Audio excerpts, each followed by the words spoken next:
Go for it. Alright, so recapping last week, uh, sorry, one moment. Well, first off, we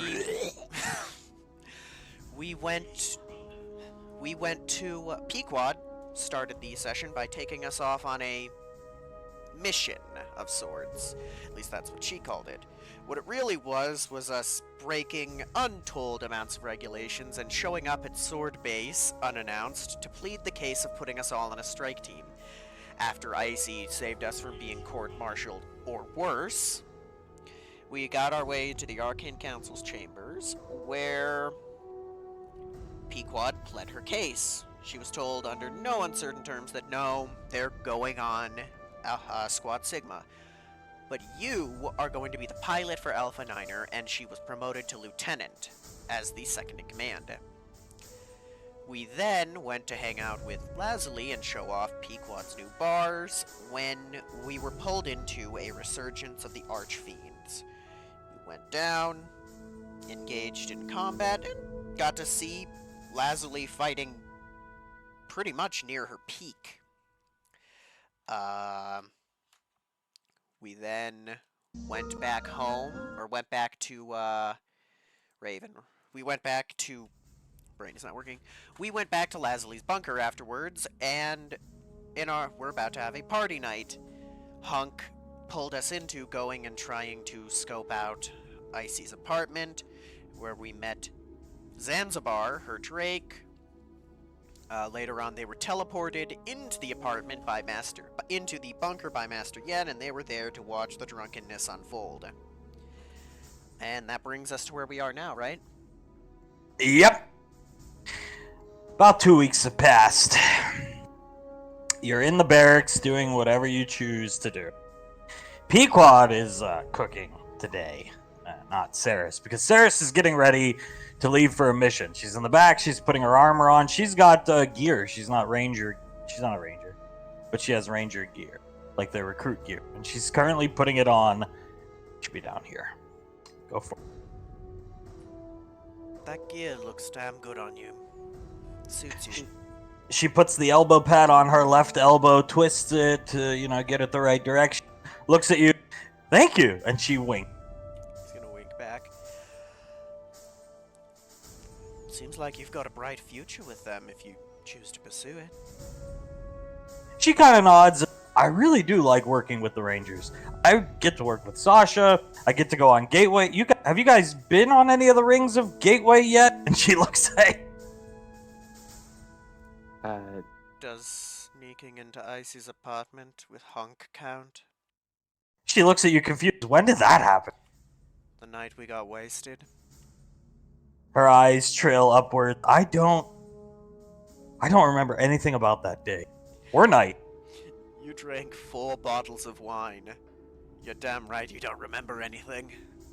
She shrugs. It was fun, and the best part about it is I didn't get a hangover.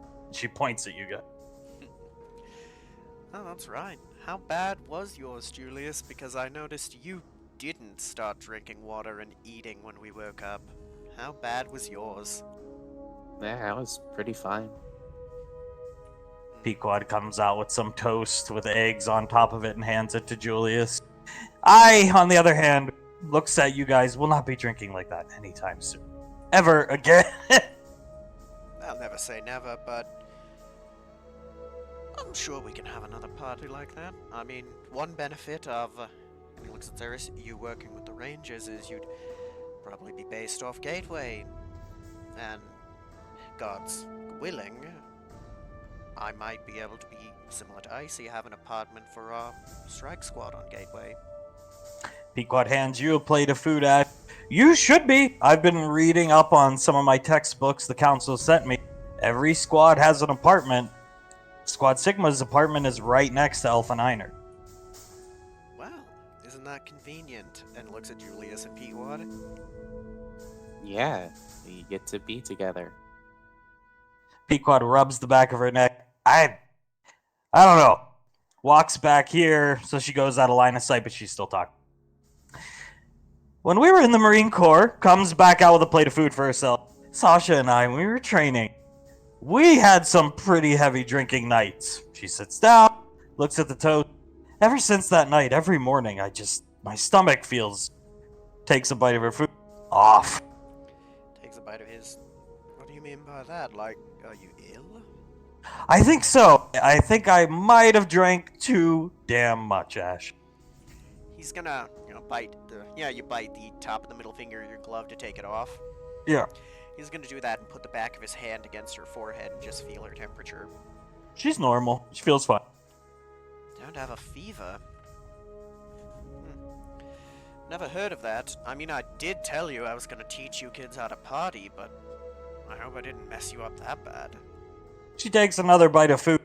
That liquor was very strong. I mean, I wonder how long it had been sitting in that wine cellar, aging it.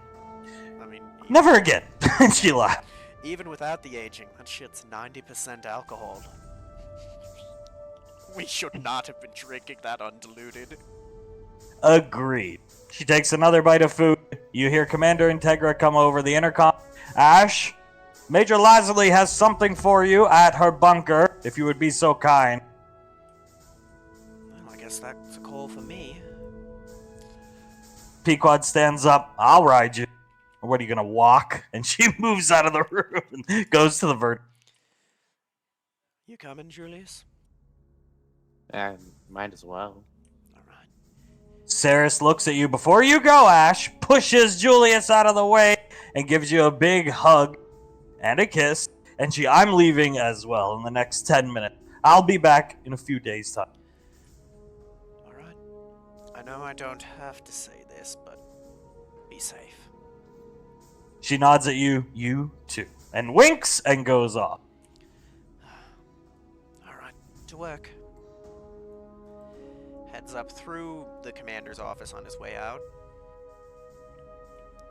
Heading out, ma'am. Thank you for the alert. She nods at you. I believe your pistols are finished. Ah, wonderful. Well, I'll see you. Be back soon, ma'am. Take your time, Ash. I have nothing on the docket for you three. Enjoy yourself. Thank you, ma'am. Alright, well, Paige, call me if you need anything, ma'am. And he walks out. Oh, I will. As you walk away, Pequod takes you the vertibird, and you're gonna land right at Lasley's bunker. And when you come in, usually there's like some type of activity, right? When you come in, you can't see her down here. There's nobody here, but you can faintly hear a conversation going on. Pequod kind of walks up. Where's Rocco? Snaps her fingers, whistles lightly, and you can hear Lasley talking to someone. Well, there's a door right here, right? Yeah, and it's locked. He's gonna knock. Lazuli, ma'am? You called us? Pequod walks up with you, goes over here. Rocco! No response. You hear the conversation. You can hear it through the wall. You hear Hunk's voice. And he goes, what do you mean? Did somebody forget to tell this guy Arcane Council strike squads aren't Frontier Rangers? And Icy, I can't do anything about it. The guy doesn't like me. And Hunk, well, I'm not going to stand for this. I'm going to tell the council right now. And Lasley, oh God, and you can hear her take off a headset and end the call. And she comes out of the room, hi Ash, shuts the door right behind her. Hey, Mum. What's going on there? At this point, he's gotten a bit pale hearing that. She crosses her arms and points right here, there's a box. Never you mind that, Ash. Julius, she walks over to Julius and puts her arm around his shoulders. Your pistols are ready for you, Ash.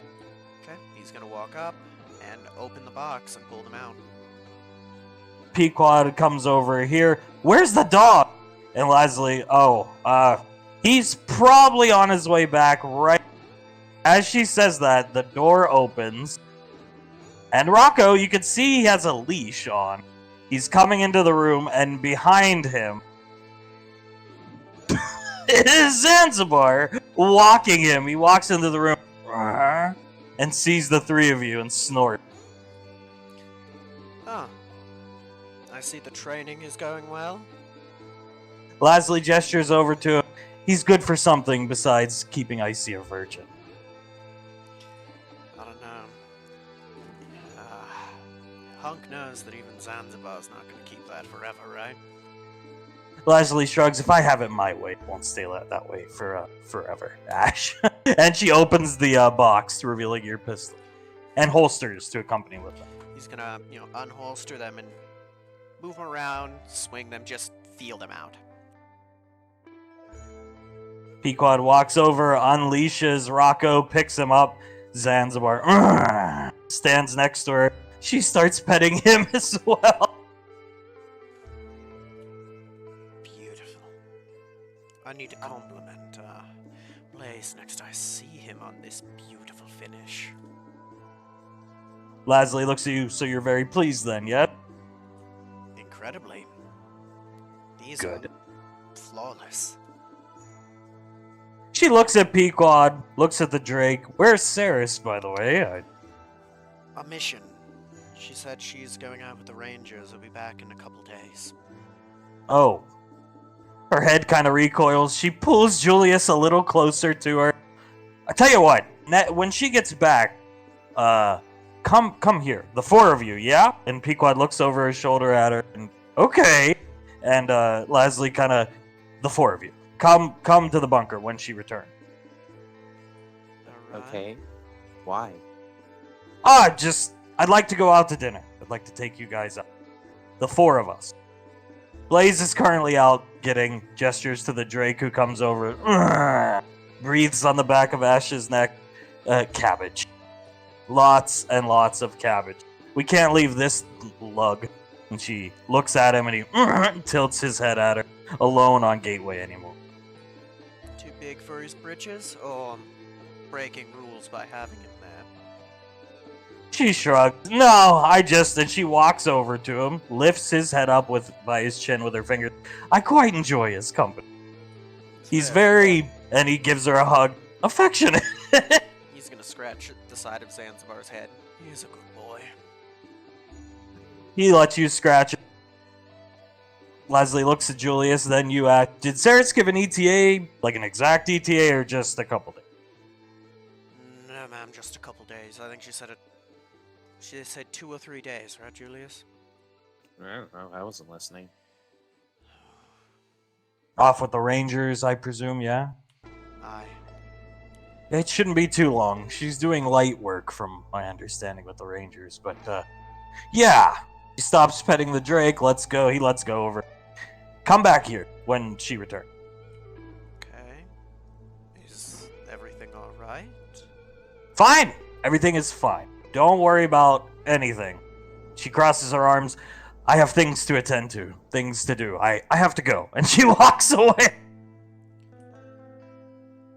The dragon and watches her walk away. She confusing you too, big guy? He looks at you and rubs his head against your face. You're a good boy. Pequod kind of brings Julius over, or Rocco over to Julius and hands Rocco to Julius. She's usually not that abrupt anymore, anyway. Yeah. I think it's just that she said that we're going to be leaving soon, and she wants to spend as much time with all of us as possible. Pequod takes Rocco back as you say that, and don't remind me. Yeah. Maybe they'll forget about you guys. She smiled. Maybe. Maybe. She squeezes Rocco. I do think if we tried one more time. No. No. She looks at both of you. Fine. And walks over here. Your dad did It's a glass say of you water. had to obey orders. She looks at her Lieutenant Bars and kind of sighs. Yeah. I don't like it any more than you do. Following orders? Dude, you are like a drill sergeant's wet dream. Maybe. I'm running out of time. The dragon goes over here, sits on the couch, and Time.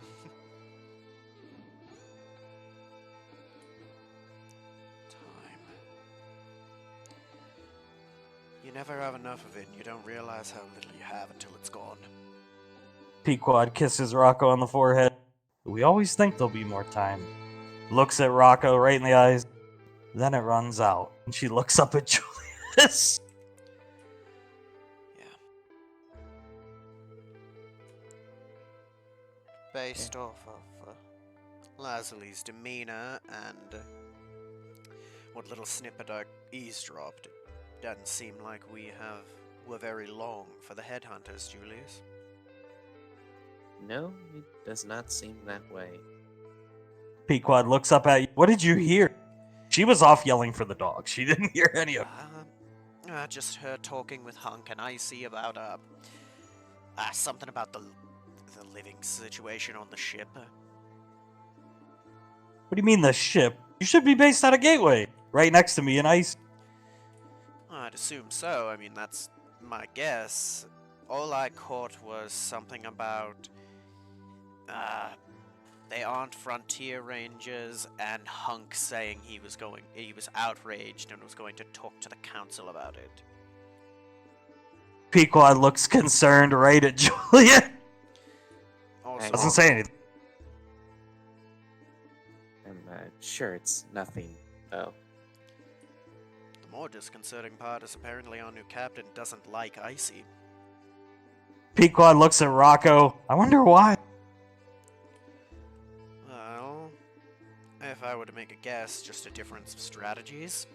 Icy always has been more of a fight first, cast spells later, yet what we've heard about this Malcolm fellow is that he is more of your traditional wizard. Pequod looks at you. So, stand in the back, throw lightning bolts, and yada yada yada. Aye, which is funny because I think we've heard of him before, right? I think we've met the guy who trained him, that Ebenezer fellow, a couple times, right? I mean, I think we met him one time in year 1, but it was in passing. Aye, but the fact that that man comes to train with Icy Lazuli, slip of the tongue, Lazuli from time to time tells me what I need to know about his idea of fighting. Pequod takes Rocco over, sets him on to Zanzibar's sleeping chest, and the dog curls up and goes to sleep. Pequod leans against the bar. I wonder how long. And she reaches for Julius's hand. We have left. He holds her hand.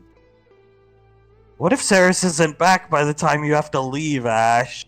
And her eyes get wide.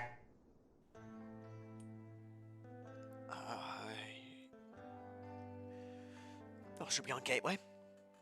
I'll be up there at some point. I'll take advantage of it if need be, but Lazuli saying we all four come here makes sense to me that Ceres will be back first. Pequod looks at you. You should have just did it at the end of the briefing for the Archfiends when my dad was talking to us. I saw Blaze gesture towards you, pussy.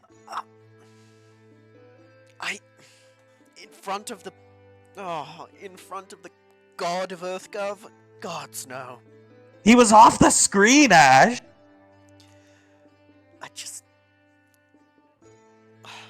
I'm afraid, alright? She squeezes Julius's hand. Not as much as me. What if she says no? Pequod looks at you. She won't say, oh god, what if she did? Well, you would just have to act accordingly. Don't overreact. Don't, just act like an adult. Pequod squeezing Julius's hand. At the very least, it would be the one silver lining in you leaving. You wouldn't see her. Well, I don't know. I doubt she will. I don't think she would. would hope I wouldn't be that stupid as to ask her when she wouldn't want to make that commitment with me. Pequod looks around the room. What if Blaze isn't back or here with the ring? You think Lazarly's gonna let that happen? If need be, she'll come and drag him here herself. Hope he hasn't forgotten. I doubt he has. He doesn't seem the forgetful type. Pequod looks at you. I hope you're right. I really do. So do I. You haven't given Saris a reason to say no. You should be okay. I would hope so. I've spent so much of my life always having to think of the worst possible scenario and prepare for it that it's still a habit I'm looking to get out of.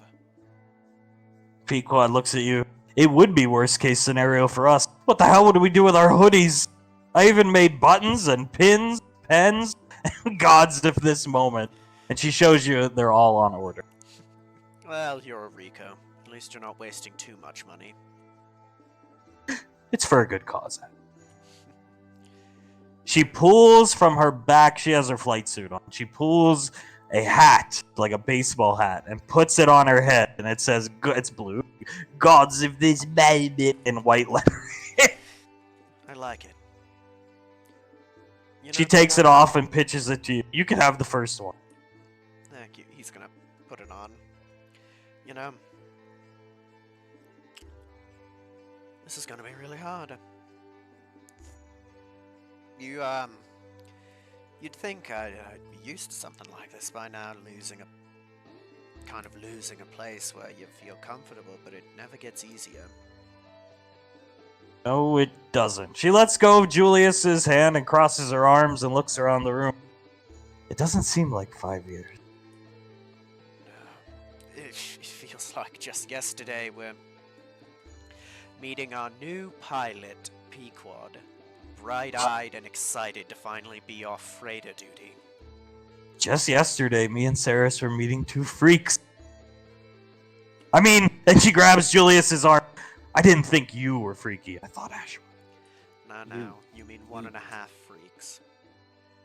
You said to us on multiple occasions, they are both really weird but cute. She laughed. Well, I wasn't wrong. And looks over at Ash. I was definitely not wrong. And she got you, baby. Maybe I am weird. Oh, at least Saris thinks I'm cute. Oh, let me regale a tale of an airship from my primordial colony. She keeps mocking. I'm going to miss you, little sister. Well, I'm gonna miss you too. But we could always, goes around the bar, points to the door, one last try with the Arcane Council. Yes, and she starts walking. Do you want to lose your bars? She looks back at Julius. Hmm? No. She puts her head down and, okay. If you lose your bars and then it doesn't cause anything, that means you'll get to see him even less because you won't be based off Gateway. She leans into the bar next to Ash. Yeah, unless you own a store or you're like a doctor or a scientist, civilians can't get on Gateway. Icy's told me she has her apartment pretty much to herself because most of her squad, Alpha 9, they're Earthside with their family.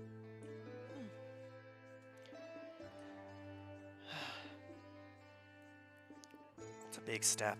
I'm happy for it. It can lead to bigger and better things in the future, but It can. I just hope it's not 5 years of separation. And she looks at Julian. That would be not ideal. I'm sure we'll spend most of our time on Gateway. Why wouldn't we? Icy says most of the time her squad's on Gateway. They get a call to investigate, or she air quotes strike squad something, and then they go. There's no sense in being out on the frontier. Gods no, imagine just the fuel costs that would... Just imagine how much you'd have to spend in fuel alone. I can't, and she shrugged. Oh, gods, the amount of food, you'd have to bring, non-perishables, more expensive things for being on the frontier for extended periods of time for a squad of what, 5 to 10, and then all the crewmates required to run a ship. It would be astronomical. No one in their right mind would stay on the frontier constantly. Pequod puts her finger up. You see her eyes light up. You know, this bunker. She walks over to the computer on the drunk night and taps the screen. Has a class 1 clearance. Class 0 clearance is the highest. That's privy to all sorts of stuff that we should never see or talk about. But class 1 means we could look at your future captain's service record. We wouldn't be breaking any rules, would we? She laughs. Oh, no.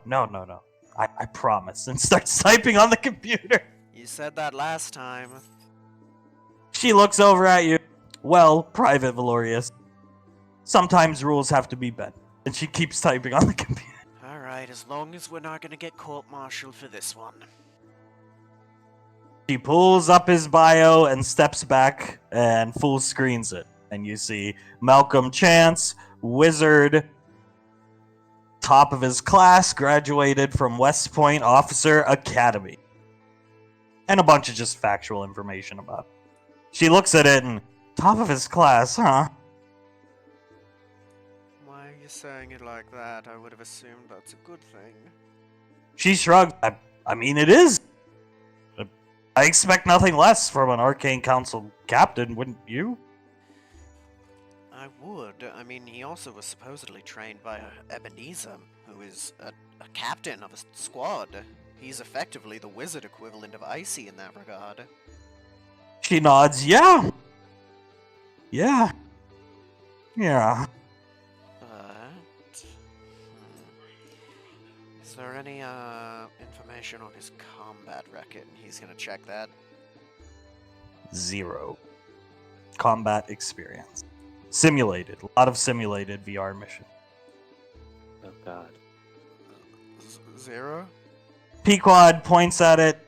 You see, that's my dad. And she looks at Julius, and you told me a long time ago, like, leaders are born to an extent, but they're made in combat. Hunk never went to officer school. He can barely tie his shoes. Think about it. He earned his rank through combat and battlefield commission. Icy is basically the same way. This guy went to school. Oh god. Oh no.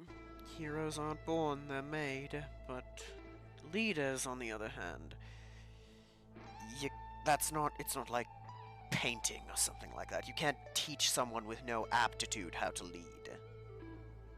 The door here busts open and Lazuli comes up. What are you doing? Nothing? Pequod, and walks up to the computer screen and turns it off. Just talking. Lazuli looks you all over. Report back to Raven Rock. You're needed for something.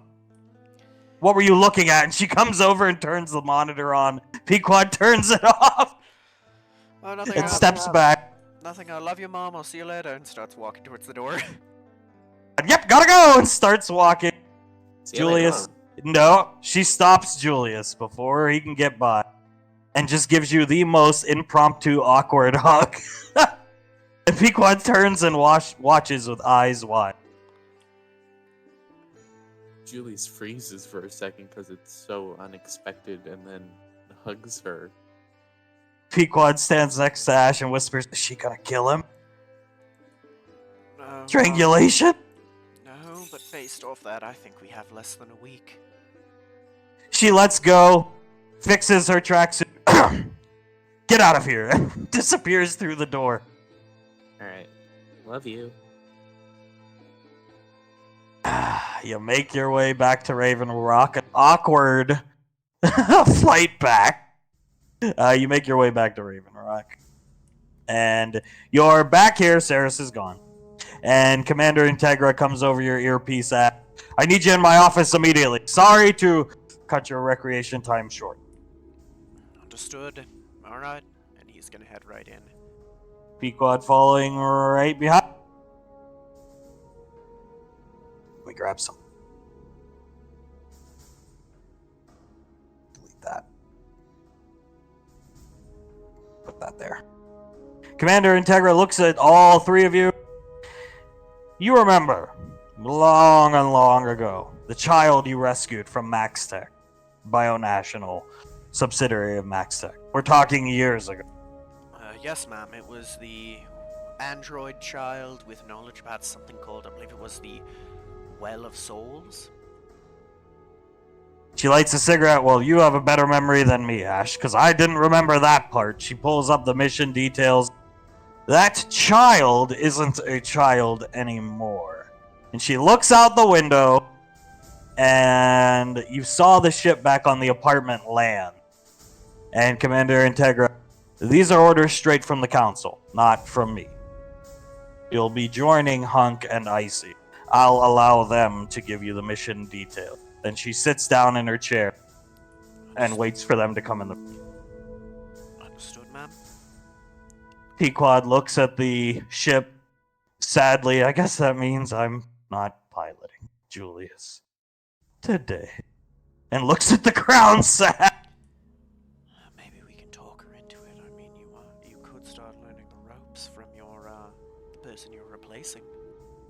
Hunk comes in the room.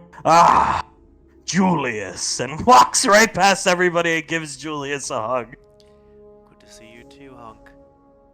He waves at you, Ash. Icy comes in the room, waves at everybody. Commander Integra waves at her, nods. They don't salute, very casual like. And Hunk stands in the middle of the room. Orders from the top. You're ready for a mission. Always. He looks over his shoulder. Commander Integra, I've given them the general briefing. And Hunk coughs into his hand through his mask. Alright. Here's the game plan. Here's the details, anyway. The android kid we saved all those years ago. They grow at a rapid pace, and then they hit a peak of growth. It's how they're designed. I don't really know the particulars. In this case, she's would appear to be an early 20s young woman. So we're not going after a kid. Let's make ours that clear, alright? She's been in the Council's custody the past 5 years. And I see she's a good girl. One of my friends. Her name is Sunny. And Hunk, yeah. She wants to be a doctor on an Arcane Council strike team. The Council tried, and he walks over here and pulls up some information, and you see tests and some footage of them trying to, like, kinesis with her and pull information out of her brain. The Council tried everything to get information on the Soul Well place. They got information. Problem is, and he pulls up a text document, the information they got is this. This language doesn't correspond with anything in the known galaxy. Anything in EarthGov's records, history books, you know. And he points at it. Does it look familiar to you? He's gonna take a very close look at it. It does not. It's like, it doesn't look even similar to anything you could maybe even remember from Gal. Looks old. That's about Yeah. all I can say. It's he's gonna comment like on the way the letters are designed. It looks old. That's all I can say, because it's kind of more jagged like Ancient Elvish, but that's the best I can say. It looks nothing like Ancient Elvish, but it's old. I see gestures at the screen. So a bunch of letters that can't be deciphered. However, Hunk, yeah. So apparently she can decipher them, because the information's on her brain. Apparently she did decipher them. And found the coordinates to this Well of Soul. And didn't tell the Arcane Council. And then she stole a ship with one of her friends, a student, around her age, and went to this place. And it's our job to get her back. Problem is, and he pulls up a galaxy map, there is a ship tailing her. Frigate ship. It's MaxTech, pretty sure. Of course. They're not stupid enough to make a move on her at Sword Base or anywhere, any EarthGov base, but she's always been very important to them for whatever reason, most likely this. And they're on her 6, and we don't have a lot of time. So we're leaving now.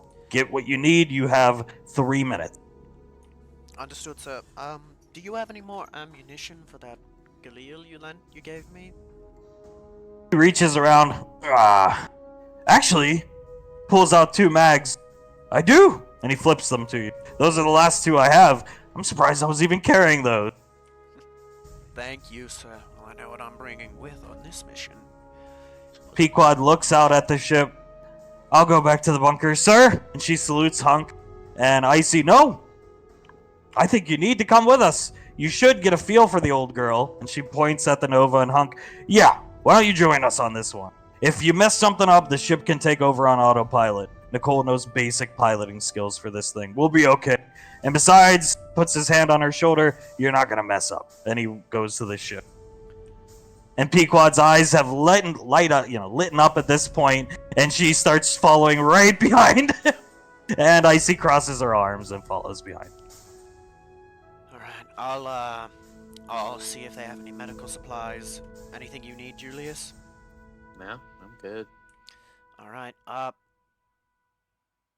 know I have limited time, but before I go, ma'am, do we have any concrete word on a rough timetable on how long Ceres is going to be gone? Commander Integra, no, I don't know, Ash. She's my daughter, but I am kept in the dark on Ranger activities unless I need to know what's happening. Is there a problem, Ash? Getting worried. The way Lazuli is acting, I don't think we have more than a week left here, ma'am. She looks at the ground. Ash, don't say that. Just get out of my office. Understood, ma'am. Ma'am. Crosses her arms and turns the chair to you so you see the back of it. Leave, Ash! Understood. I'll head down to Dr. Contry, ma'am. And he's gonna head down there. Julius boards the ship with the rest of them. The doctor's back here going through some medical supplies and records. Ash? Dr. Contry, mission briefing time. Your usual? My usual big budget Arcane Council mission this time, so gonna need 'em. Big budget, you say? Well, then we can stretch the headhunter budget. She goes into the back and comes out with 2 boxes, 2 apiece, and flips them to you. Thank you, ma'am. Excellent as usual. She winks at you. Get going. Understood. I'll see you when I get back. Hopefully not because I need the tank again. You hear her utter something as you're leaving. I don't think you'll have time for the tank. He's just... and he's gonna meet up with Julius, hand him one of the boxes, 2 for you. So you board the ship, and it lifts off on autopilot, and here you are. This is the most luxurious ship you have ever seen. What the? On one sec. Somehow the xenomorphs found their way onto your ship. Don't know what that was about. But yeah, so you get onto the ship. It's it's a military ship, but it's big, wide open spaces, luxurious. Icy grabs Pequod and with me and takes her up to the cockpit. This is incredible. And as you say that, Hunk, yeah, spare no expense, puts his hands on his hips, takes you guys, follow me. Alright. Shows you here, cargo hold, usual business, holding cells, escape pods, takes you around game lounge, points here, that's the captain's cab, biggest room on the ship, you know the drill. Takes you up here, you see Pequod strapping in and Icy strapping into the other chair. Command deck or bridge, gigantic computer display here with an AI on it, and he taps it and spared no expense. Dear gods. Jeff, it's you, Pequod. She looks over her shoulder at you and grins, huge grin on her face. And I can't believe I get to pilot something like this. Hunk takes you here, general living quarters, enough room for everybody. He hits the button on the door, opens it up. Take a peek in. It's pretty roomy in here. I mean, private room. The ship, you can stay out in space for quite a while on ships like this. You really shouldn't, but I mean, if you had to live on this ship for an extended period of time, you could. It's made that way. A med bay, cutting edge tech, points over at the med bay. No disrespect to the headhunters. I started as a headhunter, but pales in comparison, Raven Rock's med bay to that small room. That makes sense. God. This is good. I'd assume it'd be crazy expensive to stay out for a long time in one of these, right? He looks over at you. Yeah. Crazy expensive. You can, even though he has a mask on, he's talking through his teeth. Crazy stupid. What's going on, Dad? Nothing. Anyway, back to the tour. Look, there's some boxes over here, Julius, and he points a bunch of random boxes. Julius looks over at Ash, worried. Hunk, you're not the best liar. He turns to you. I don't have to tell you anything, Private. Alright, so, if you want to do it like that. Everything will work out, trust me. And he points at you. I've got the situation under control. You understand me? No need to be worried. And he, come to the engine room, see the engine, Julius. I am so worried. Yeah. This is the engine room. I don't really know what it does besides an engine. And he looks at it. You guys have a ship slated. It's apparently been named the Majestic by Malcolm. And basic layout is the same as the Nova, albeit the Nova is more geared for combat mission. The Majestic is... It's not a military ship, not originally. Anyway, starts moving on. It's a normal ship retrofitted to be more of a warship, so. He comes over here. Yeah, your captain picked it that way, yeah. It has the biggest fuel reserves of most ships, that's why. Why would we need extra fuel reserves? He turns around. I told you I have it under control. Okay. Trust you. He walks over here. This is the kitchen. Looks in. Decently stocked. Not meant for long journeys, but decently stocked. He looks into the kitchen, turns around. As you can see, the rest of Alpha 9 isn't here. That's why you're coming with us. It's a mission from the council for you. You basically belong to the council at this point. But as you can see, and he takes you back to the, follow him to the middle of the ship. You don't live on these things. You live your normal life, and then when the time comes, you go on a mission. That's why there's nobody here but the 5 of us. Even the robots are gone. Makes sense. I mean, I'm sure there will be missions from time to time where we have to spend a lengthy period on out in space, but I would assume that most people would spend most of their time on Gateway, not costing the taxpayer so much money. Gateway or Earthside, you don't live out in space. That's just stupid. He comes over to the captain's cap. Well, I mean, yeah, I could swear I've read some studies that extended time out in space isn't good for you. It isn't. He opens the door. This is my room until Nicole takes over. Door opens. Forgetting he has all his Lazuli memorabilia, pictures, the statue, and you go in and you see it all. He's standing at the door. Impressive collection, sir. He looks around. I'm very devoted to your mother. I mean, that's nothing to laugh at, sir. It's something to aspire to. No. Hey, speaking of which, have you popped the question? No. Not yet. I was going to do it next I saw her. Why not? Are you going to ask me why I didn't pop a question?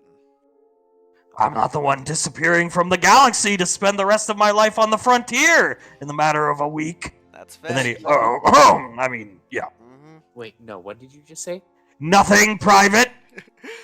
Oh, I'm sorry, Captain. If there's some information that I am required to know about my life, I would like to know it. He looks at you.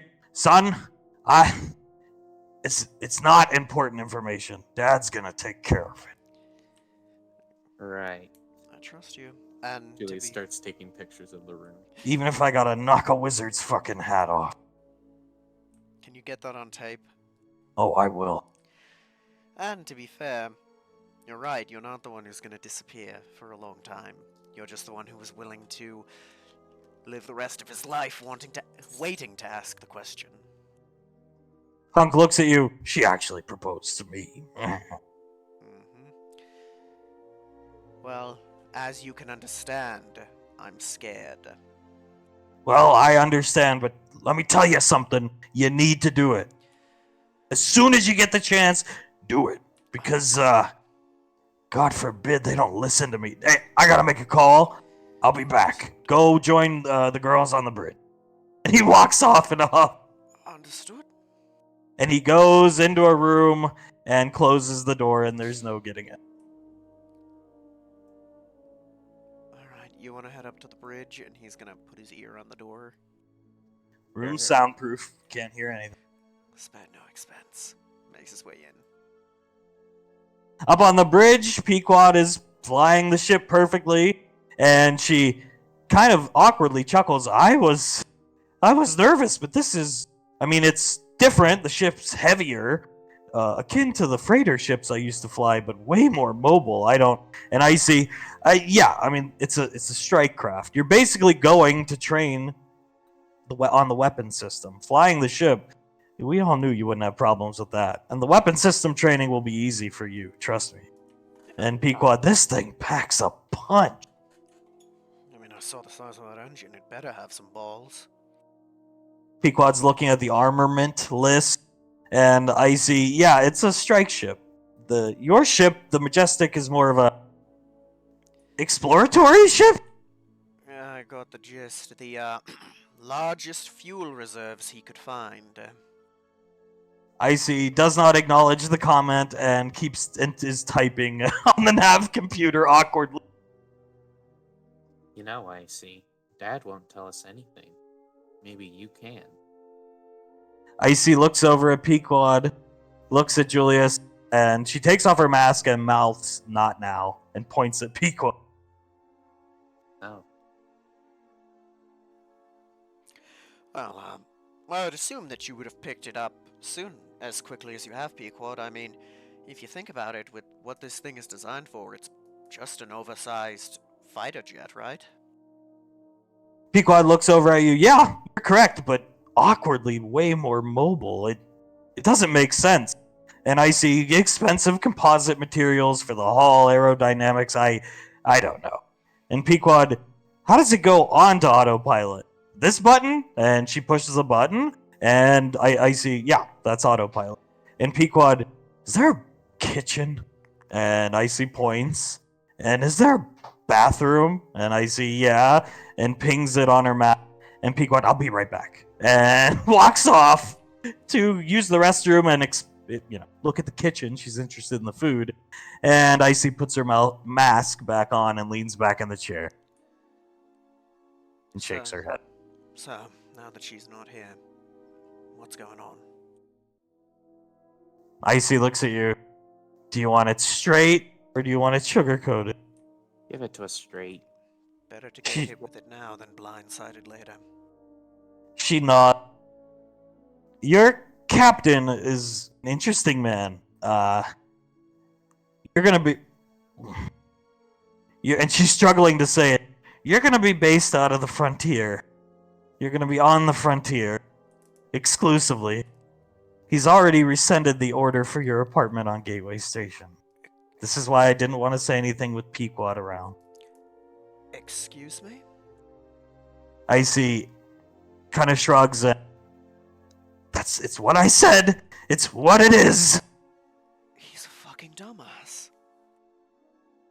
She looks back at you. Hunk's gonna try. I've tried. Leslie's gonna...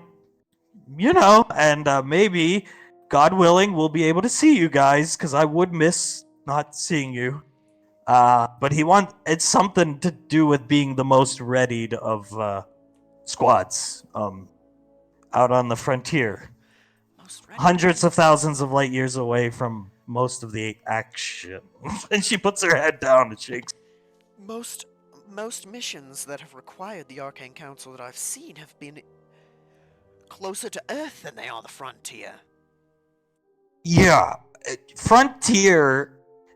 You know about the Rangers, Ash. Frontier Rangers do that kind of stuff, not Arcane Council. Exploring new planets, engaging and cataloging new wildlife, xenobiology. That's what Frontier Rangers do, as well as guarding settlements and some other things. They do very important stuff, but even then, they stay within range of the relay stations. Gods. Oh, I hope she's back before we leave. Icy looks at you. Sarah? Yeah, She will be. Trust me. I trust you. I'm pretty tight with the Rangers. They're doing a nondescript training exercise with her. Okay, thank you. Maybe. Vampires, and Icy kind of shuffles in her seat. Vampires in space, the biology, there's not a lot known about it, believe it or not. Steris has to.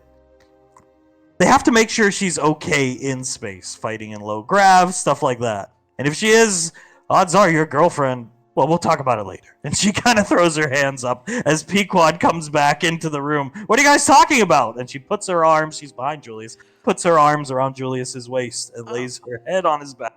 Oh, nothing. Just apparently Ceres is doing some, I believe it was low grav training of some sort. And I see, yeah, training exercise, firing weapons in space. She's near Mars space right now, actually. Pequod's squeezing Julius very tight. Julius doesn't really acknowledge her, and he's just staring out into space. She looks up at Julius. What's wrong? And pokes your cheek with her finger. Oh, I'm just not feeling well. And I see, the first time you get on a ship like this, that can happen. Motion sickness. And Pequod, it doesn't even feel like the ship's moving. And I see, well, everybody's different. I can feel it. Well, I mean, that is kind of what motion sickness is for a lot of people. You're sitting, it doesn't feel like you're moving, but he points to you. The inside of your ear can tell you are, and it fucks with you. Pequod lets go of Julius, sits down in the pilot seat, looks at Icy. So, how far away exactly is Squad Sigma's apartment to us on Gateway? And Icy, right next door. You know, the apartments aren't connected, but they're big apartments. It's right next door. Julius won't be more than a couple thousand feet away. And Pequod smiles at her. Yeah. So, any idea what we're going to be going to fight? Icy looks over at you. Max Tech frigate ship. Could be anything. Troopers. Who knows? Heavy equipment. Sunny is very important to them. I think they've probably figured out and known her location for the past 5 years. They just weren't dumb enough to do anything. And now they have a chance. They want to get her back, and she's leading them where they want to go. I think she has the best of intentions. She starts typing on the nav computer. We're not too far out. But yeah. Well, at least we should be able to catch up pretty quickly. I mean, a frigate ain't gonna move as quick as this thing. Pequod, yeah, we'll be there within the next couple minutes. Just think. In a few months, I'll be done with my training, and we can... Icy's shown me pictures of the inside of her apartment. I assume Sigma's is the same way. And Icy, yeah, do we have to talk about the apartment? And Pequod, we could all live in the Alpha 9 apartment together, or the Squad Sigma, whatever. And Icy just puts her hand over her mask and covers the eyes of her mask. I'm gonna go throw up. Be right back. And Pequod watches Julius walk away. He's acting strange. Ash, make sure he's okay. Yeah, Yeah. I'll check on him. He's gonna walk over to him. It'll be alright. You alright, my guy? Julius is in the bathroom throwing up. At the door. I'm sure it'll be okay. I mean, we've got a lot of pull. They might be able to organize something. I mean, Lazuli also has pull with General Rico. She might be able to call in something to get him to go up to bat for us, too. The door opens up. General Rico, daughter, not there for her for who knows how long. Yeah, it'll be fine. It'll be fine, you know? Hey, it's not going to be on you, if that's the case. Rico was a grunt like us at one point. I'm sure he'd understand the not being able to do anything but follow orders aspect of it, and if Lazuli asks him for something, I'm sure he'd move mountains to do it. You highly overestimate our pull in the military, Ash.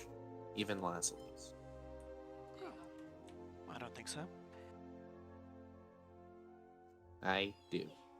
And he flicks him. And I get back to the bridge. I guess so. Hey, Julius, what are you talking about? Like she comes out of nowhere. What I could have eaten to, like, make me feel this way.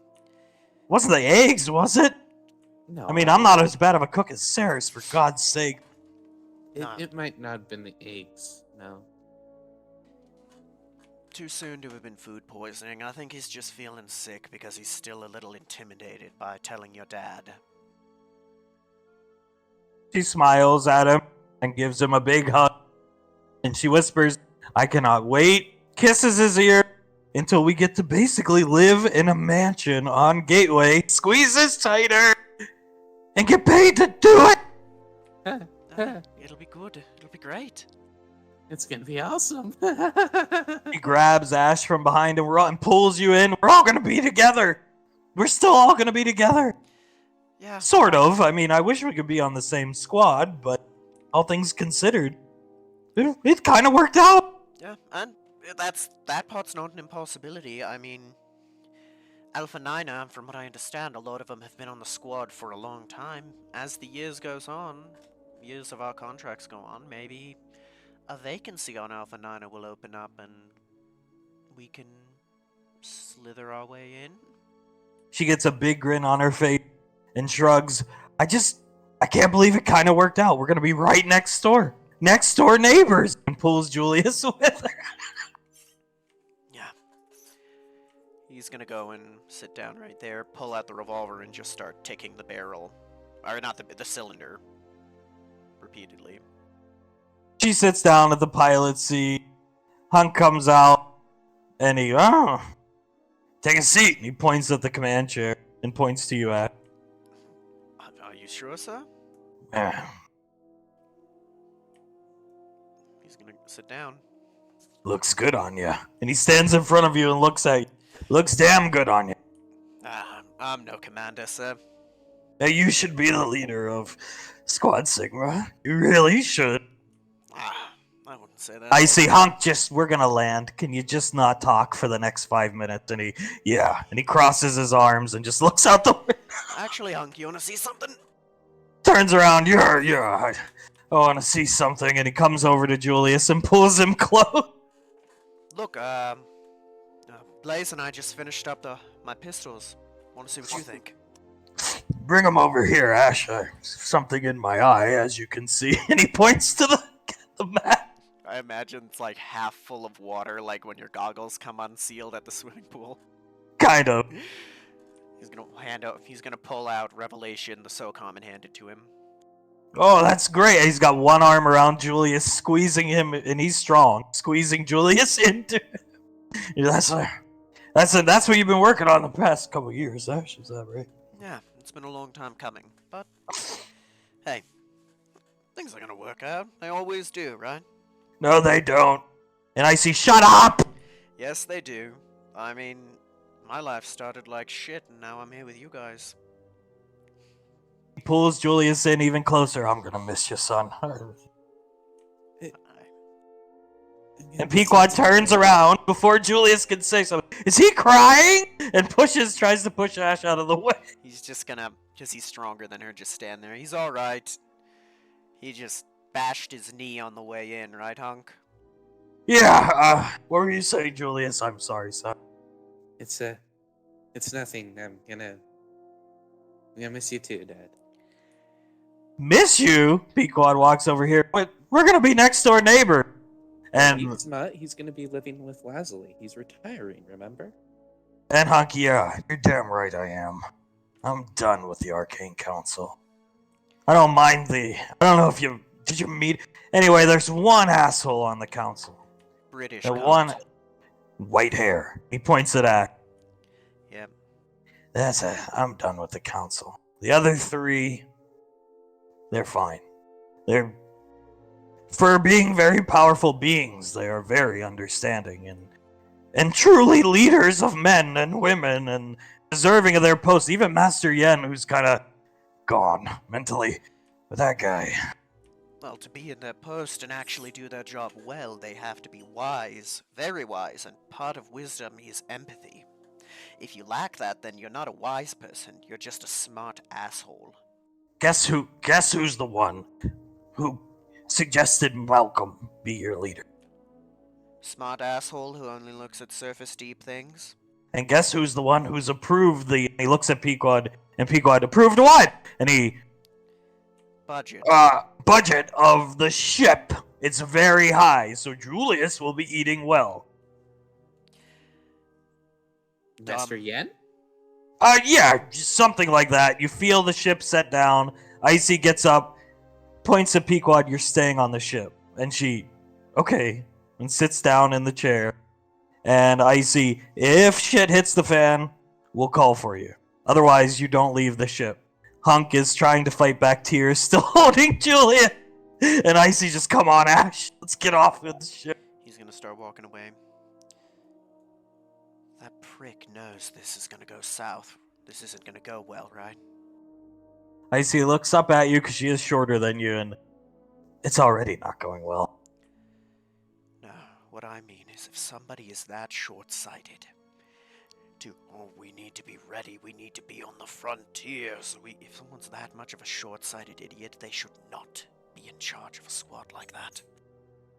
She nods in agreement. Anybody that looks at their posting as a stepping stone should never have been made an officer of anything.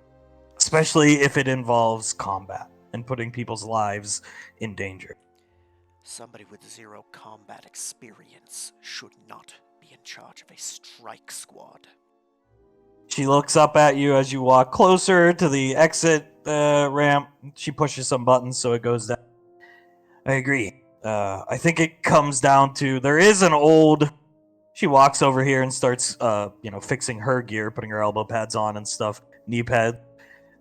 There's an old adage in the council that captains should be magic users, but Hunks prove that wrong. I think anyway, and It's short-sighted thinking from people so distracted by tradition that they're not willing to look at things as they are. People generally speaking who stand in the back and throw magic don't see the finer details of an engagement. And that's not the type of person you want leading. She looks up at you. Think about the games we played against the army team. Their wizard, albeit she was crappy, and she kind of chuckles, and we spawn killed her. Anyway, she was not the leader for a reason, right? No, and even with her not being the leader, she spent time to assist her teammates. She sent out buffs, she did things other than just stand there in the back.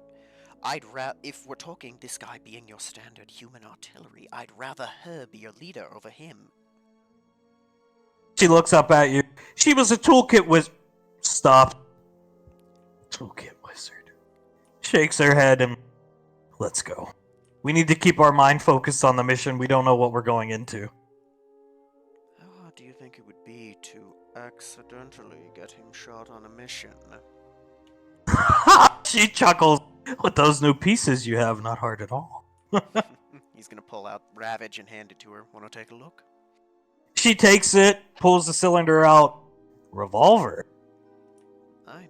Uh, nah, almost impossible to jam. A nice side piece too, and pulls out Revelation. That one. This one. She spins it around the cylinder. You should look into specialized ammo. Believe it or not, revolvers still have practical application in today's world. Specialized ammo, you could fill the cylinder, imagine. Frost bullet, fire bullet, lightning bullet. As long as you can keep track of what's where, you have a very, closes the cylinder and spins it and hands it back to you, a versatile weapon, as opposed to, and she pulls up her blaster pistol, something like this. It makes sense. I remember back where I grew up, if you were rich enough, because pepper boxes, technically each of the cylinders was a separate barrel, you could get each barrel individually enchanted. It was expensive as all hell, beyond even phasing barrels if memory serves, but it have each one have a separate effect. Makes a scary weapon. Icy looks at you. Well, you're on an Arcane Council team now. Your captain should spare no expense to make sure you have what you need to get the job. She stops. The job done.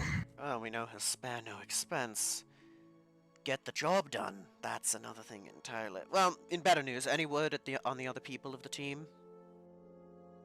She looks at you. Yeah, you got a cleric. You got actually a couple rangers. A female elf, a half elf from Earth. You got the cleric. His name's Artis, I believe. You have 2 exoframes. One's a new model. One's a phase 1 exoframe. He's a ranger. Like Blaze. Think Blaze. There's you, Julius, Malcolm. Well, a phase 1 exoframe, that's good. I mean, at least we know there's somebody with far more combat experience than all of us combined on the team. That should be good. I mean, seeing Blaze in action. She types on her wrist computer, yeah, he should be in charge. She says it low, under her breath, under her breath. As for newer exoframes, I thought they'd stopped making them. No, they haven't entirely stopped making them. Just the Mind Stones, she points to her temple, that give them their personality, they don't have those. They're, for the most part, your cut and dry robots. They take orders, no personality. Very limited AI. Exactly. They're good in combat. I've fought alongside of them, but again, no personality. Maybe it's a good thing, she shrugs. When they get destroyed, you don't feel bad. Maybe. Although, I'm not sure if this is accurate for that type of AI, but I have heard that if an AI exists long enough, it starts to complicate itself and become more human. She shrugged. Dumb AIs, smart AIs. Dumb AIs have no ability to learn. Smart AIs do. These exoframes are dumb AIs. I suppose it just seems like such a waste. I mean, a smart AI in something that's meant to be battle-ready would probably be a boon. Yeah, or it could turn against you. Aye, but that technically is the case for any soldier. Any soldier? Yeah, true. Either way, the landing ramp goes down. Hunk and Julius come up behind you guys. Looks to see if his goggles are completely filled with tears at this point. They're not. They've collected them. He's collected himself. Finally, let's go, Julius. Let's out of sight. Ready? Ready when you are, sir? Are you ready, son? And he looks over at Julius. Yeah, sure, but you didn't even let me kiss people goodbye. I go back and do it. He runs as fast as he can to her, gives her a very quick but deep kiss, and runs back. She smiles and watches you run off, and you land on a tropical scape planet. The ship should be here, but it's irrelevant for this map. It should be right here. I think it's on the map layer. I can't bring it up. Yeah, doesn't matter. Anyway, so you land here, and as you went through orbit, you saw that Max Tech frigate in space, and you can see it from where you are. Hunk's looking up at it. Well, this is gonna be fun. And Hunk, yeah, I bet you they have some Major League toys waiting for us. All for a little girl, and he points up at the ship. A little girl with coordinates to whatever this is, knowledge on how to decipher it, and God knows what other trade secrets locked in her head. Hunk types on his wrist computer. Lucky for us, as much as I don't agree with the practice, the council put a tracker in her. So, we know exactly. He pulls up the map of the planet and you see a temple. Exactly where she is. A temple. And Icy looks at it on his wrist computer and is inquisitively looking at it. A temple. Out here? And Hunk, yeah, I don't know. This isn't habited space, is it? No. This planet has no name. It has a name, a number designation. Generally speaking, planets don't get named until it's inhabited. At least one colony, whether it be independent or Earth government. Didn't we see a temple similar? Like, older than the colony on that, I forget the name of the planet, but the one with the fish people. Yeah, I mean, it was in an icy, it was in a cave. Yeah, a temple built into an underground portion of a cave. She pulls out her blaster pistols, I'll take point, and starts walking off. And Hunk, they grow up so goddamn fast. Looks over at Julius longingly. You know, she reminds me a lot of you, sir.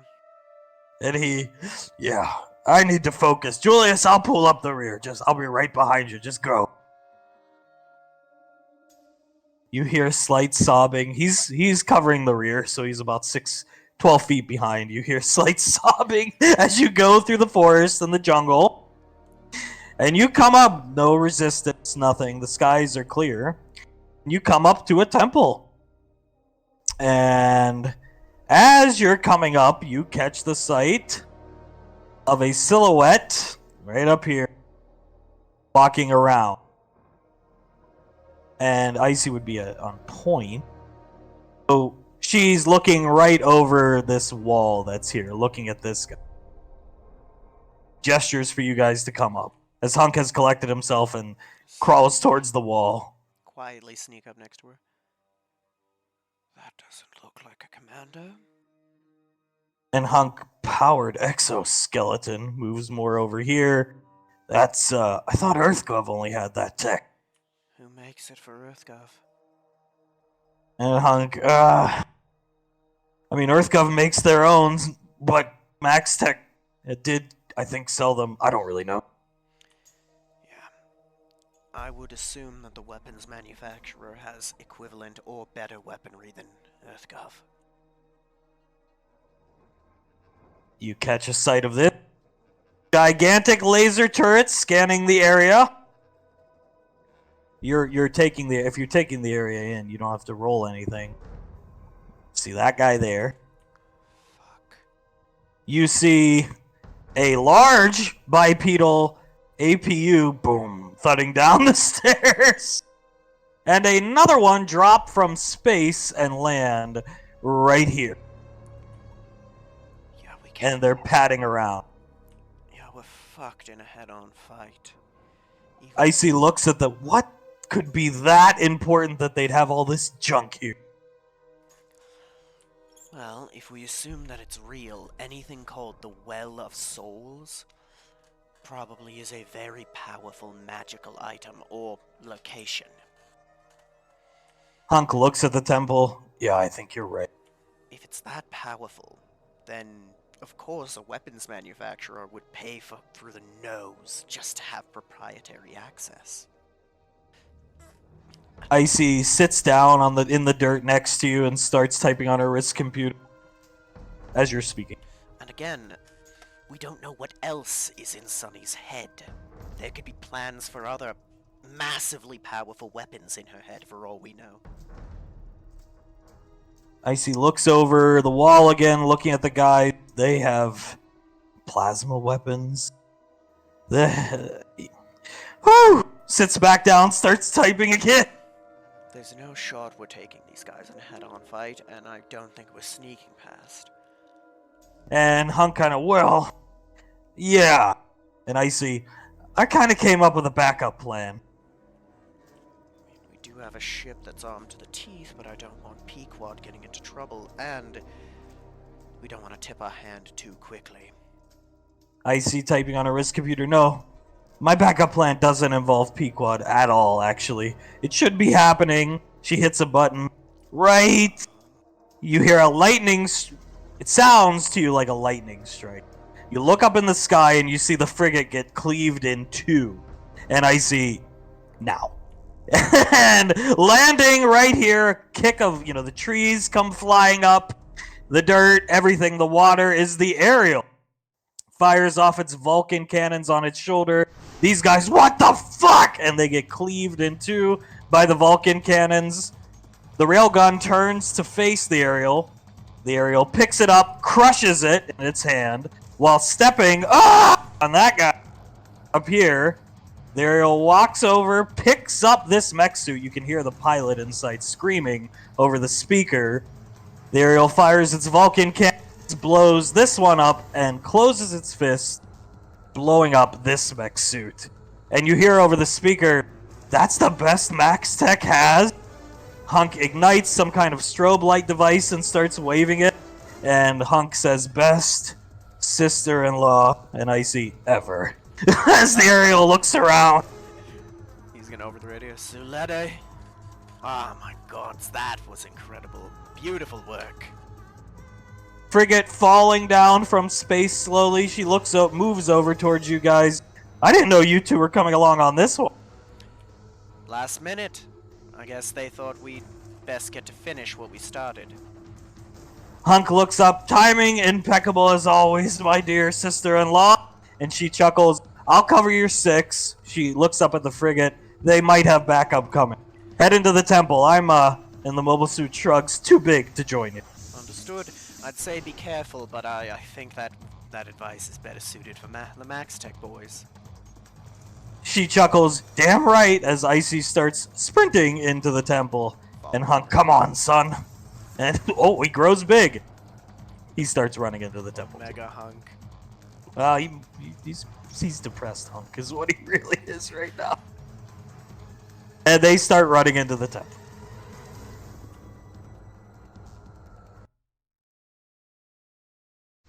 You find your way inside. The guys in here, you'll see. So you find your way inside. And Hunk takes the point. And this, imagine you can, you have to you can hunch down and see over this part. Icy comes up here. And you're looking over, and just what you see on the map is there. Only there's no connecting here. This is floating by itself. And beneath it is a swirling vortex of you don't even know what it is. And I would be very careful with what you do. Just because you think you have the drop on something doesn't mean you have the drop on something. And there's Sunny, right there. She's in the middle. You come in mid-conversation. A good look at that exoframe. Very good look. So you see an exoframe standing there with its arms crossed, 2 Max Tech guards, and 1 guy. And a girl whose hands are bound. 1 second. They've captured them. The exoframe looks around behind him, doesn't see you guys, because I imagine you all duck at the perfect time. He comes over, whispers something in this guy's ear, stands back here. This guy in the middle gestures, "No pictures." And you see the goggles and the eye goggle things these guys are wearing power down. No pictures whatsoever. He points out to this poor girl standing out here, and she's standing, and she has her hands down, and it looks like she's connected with this device. And this guy says to her, "Listen, darling, I am your father. I created your kind. You must understand, weapon, energy source, whatever this is, we aren't going to do anything other than good nature with this technology. I'm going to ask nicely one more time. We are short on time, darling. very short on time.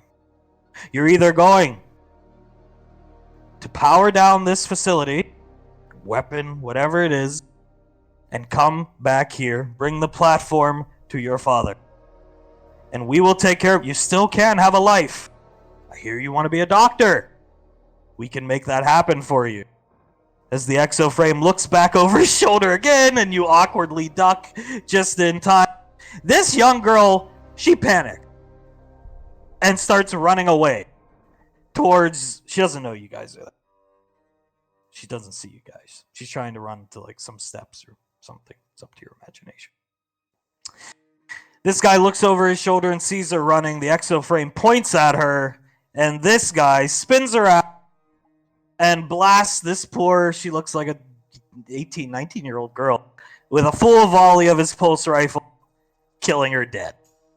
And she's just bleeding out on the ground. You see Hunk go to jump over the barrier as this was happening, and you hear a voice over your radio. It's that British guy. And Agent Hunk, you will hold your position. And Hunk sinks back down over the barrier. You gotta be fucking kidding me. You fucking Hunk, hold your position. We can't let her destroy that artifact. We can use it.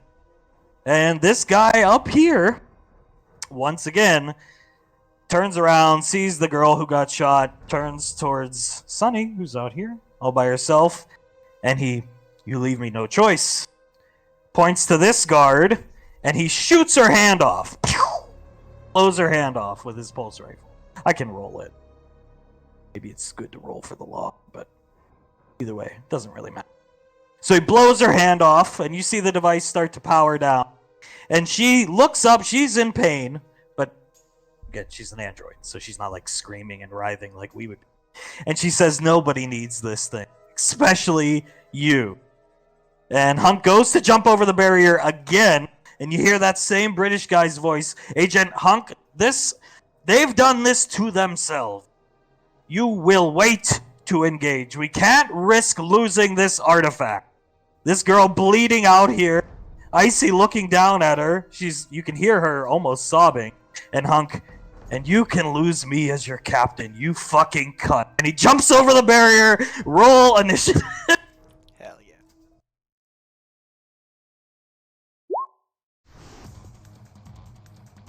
This is gonna be a fight.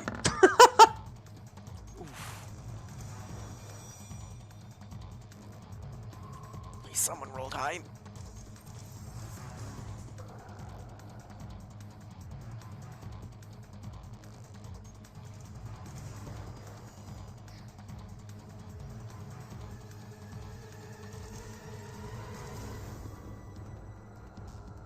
The way we're gonna play this.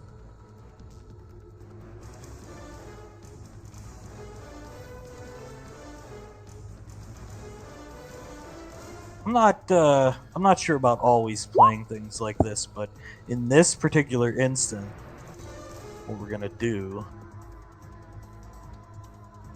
I would roll that guy, but I'm pretty sure he's gonna die, especially with the way we're gonna handle this. What we're going to do, since you have the jump on them, is the four of you take your turn, then we'll go back to the top of the order, right? So you can act, because they're not aware of you. So you can act, you can all take a turn, then we'll start at the top of the order. And Hunk's gonna take his turn.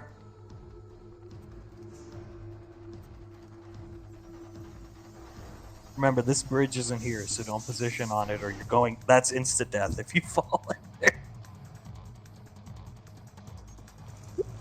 He brandishes a knife and throws it right into this guy's temple, and he... and falls into the swirling vortex below. Asher. Gonna take a look around, and... Oh, pistols out. And... target this guy. Alright.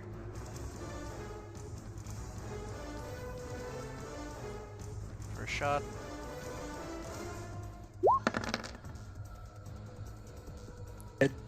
Second shot.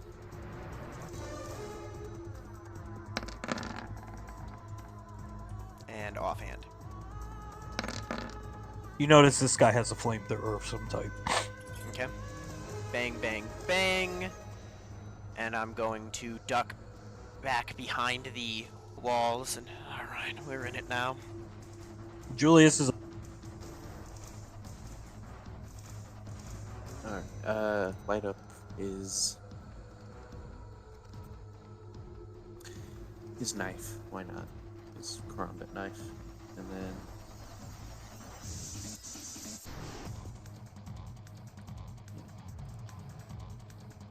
I take it this guy is an exo. Yep. Okay. So he'll shoot one of his poison darts at 18 AC. Okay.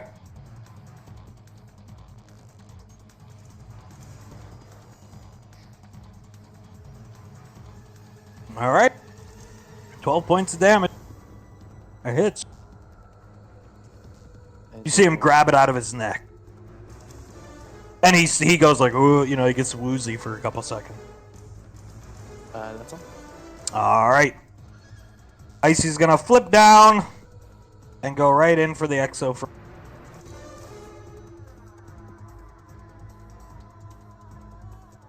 Make this quick because we're going right back to the top of the order.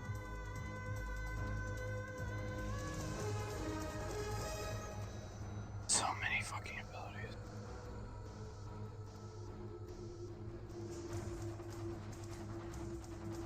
Oh, there it is. Couldn't find.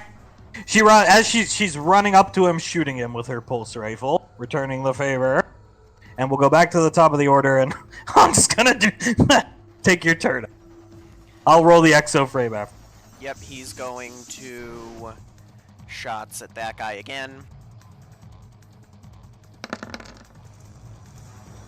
Oh, missed. Oof. 3.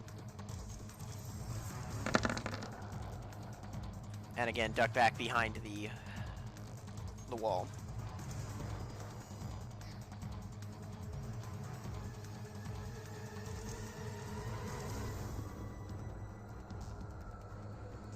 Right.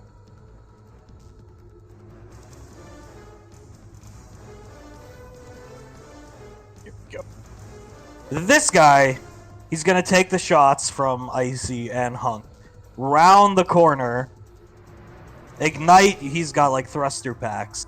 They ignite, and he slams into Julius, slamming Julius back into the wall. For 37 points of damage. And in his exo-framey, like, you know, voice. I don't know. Kind of voice he'd have. You hear him say, "You made a mistake coming here." Julius, you're up. Alright, so since it's a turn later, the 18 AC guy will take 14 toxin damage. Yep. And then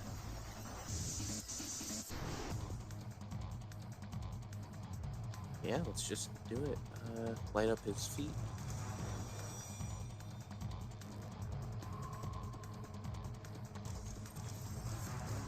And then attack the exo frame with his knife. Nice. Very nice. I see, seeing you get pummeled into the wall is going. She puts up her hand. And even though you really haven't used anything yet, she is going to give you haste for your next turn when she turns to look at this card. So she puts up her hands and it glows and you feel yourself become energized, and then she turns to look at this guy with the flamethrower.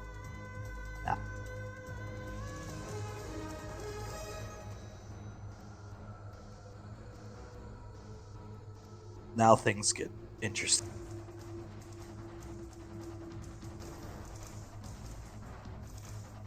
This guard down here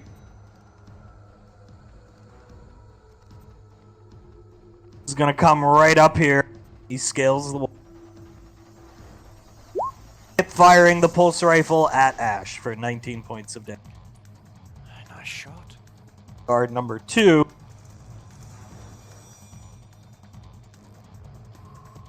is gonna do that. I'll get the aura going. We can go to the top of the turn order. Take your turn, Ash, while I get the aura going. All right. Going to swap to the Micro Galil. Moment.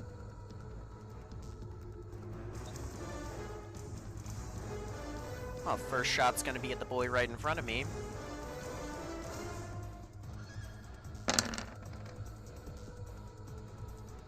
Did it hit?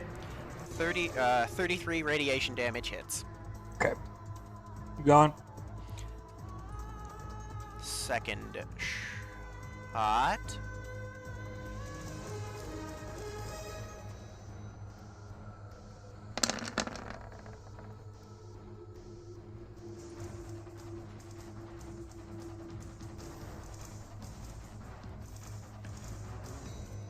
Bonus action, going to look over the wall down at Julius and fire the life recovery gun into him. Nice. 7 HP to Julius. Look back up at the guy. All's fair, right? He doesn't acknowledge you. So, Vidar throws Julius up here. Ignites his thruster pack. Julius falls here. He brandishes 2 pistols and starts blasting Ash in the back for 19 points of damage. Julius's turn. Hunk shot him. And Icy gave haste to Julius. You weren't here, Ash. But Okay. Alright. Can use one of my actions to fire another dart into 18 AC damage.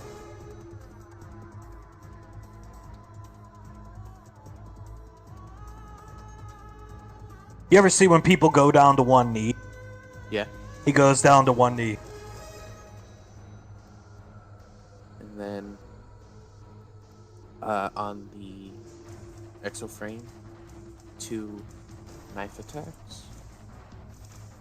Nice. Oop, that was without my right. Okay. Yeah. Oh, those ones. And then spend a key point for 2 martial arts attacks.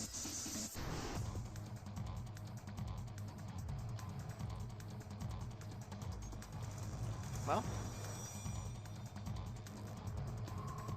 Damn.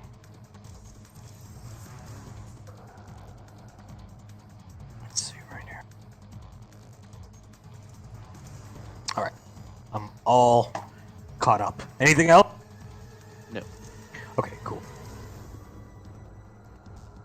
Icy is up. You see her snap. You can, well, Ash can see her. I imagine Julius can over this hulking fucking freak. She snaps her fingers and she's right next to Julius. Grabs Julius's arm for old time's sakes. And Julius is yoked. Feeling better. This guy's still here with his gun aimed at you, Ash. But, yeah.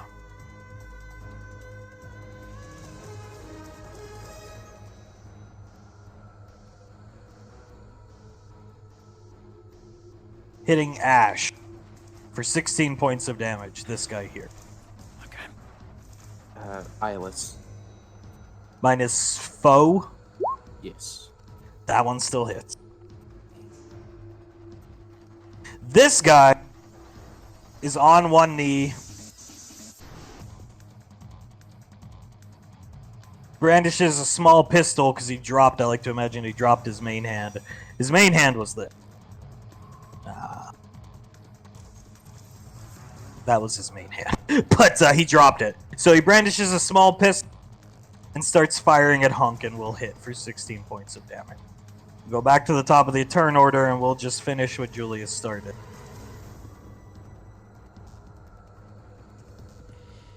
And Hunk is going to show no mercy and break this guy's and taking him out of the game. And now we'll go to the Exo, who is going to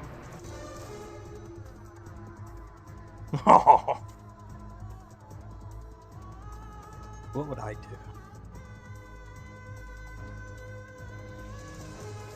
He's gonna hit Icy with his burst saber. So imagine like a round saber that gets like heated to lower her AC by 4, because she's currently the problem for him. And that will conclude his turn. Ash.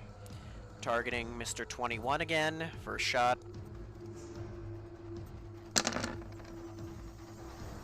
Oof. Second shot.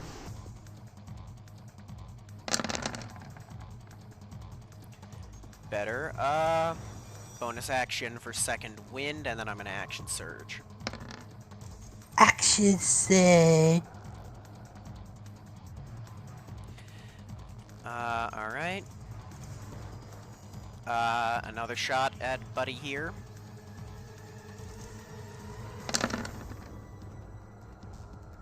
Oof.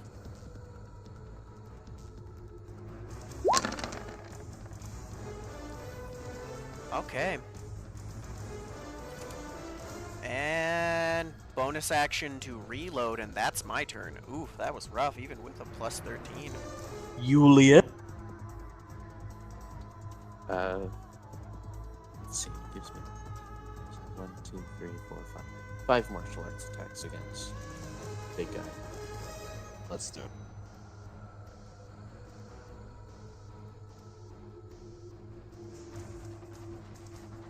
Actually, it would be yoked. Yes, sir.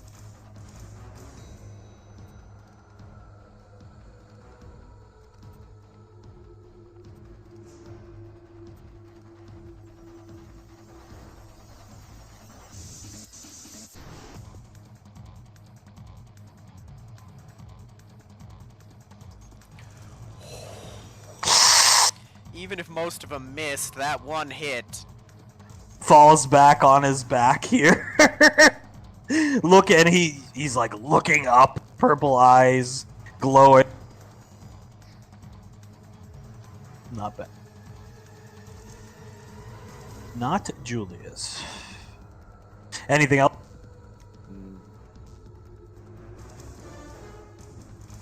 No. Gotcha.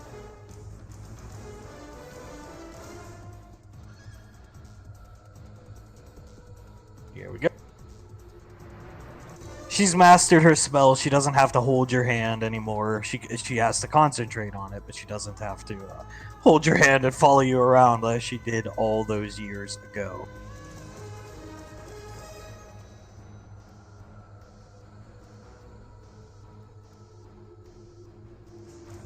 And she's going to... You still have it. She's concentrating on you. But she's going to put her other hand out at Ash and gesture her head over towards this fucking guy. And do that to Ash. Go get him! I'm guessing that's healing. Yeah. Yep. You're going to need it, I think. Well, maybe not. Crack his neck. Be my guest. They did lose their advantage earlier than anticipated.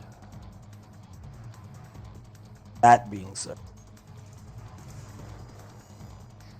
So he has an underbarrel on his pulse rifle, but his is a shot. You hear that, and he... So he knocks you prone for 17 damage and drains 2 of your grit, if 2 are remaining. Yep. And we'll go back to the top of the turn order, and Hunk's gonna start beating this guy up. Take your turn, Ash, and then I'll roll the exo frame because he's got to get up. Alright, take the time to stand back up using half my movement. Gonna crack my neck. You got better than that, right? And he's gonna first shot. You know what? I'll pop an advantage on it. Good idea to do so. Staggers. He really can't stagger without falling off, so, but... Second shot without advantage. Damn. And I can't do much with my bonus action. I'll save that healing thing for a little bit longer. That'll be it for me. Hunk's gonna stick his ripper into this guy's fucking neck. He's gonna get up and push Hunk away, stagger back here.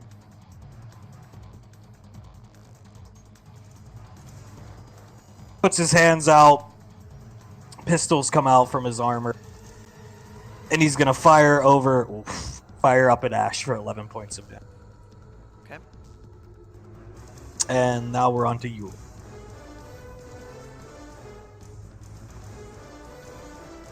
Alright. Gonna move right here. 5 more attacks. It's gonna be good. Just hit one. Just hit one. Come on, baby. Okay. Okay. Now, this guy was in Squad Sigma, and you will see him again.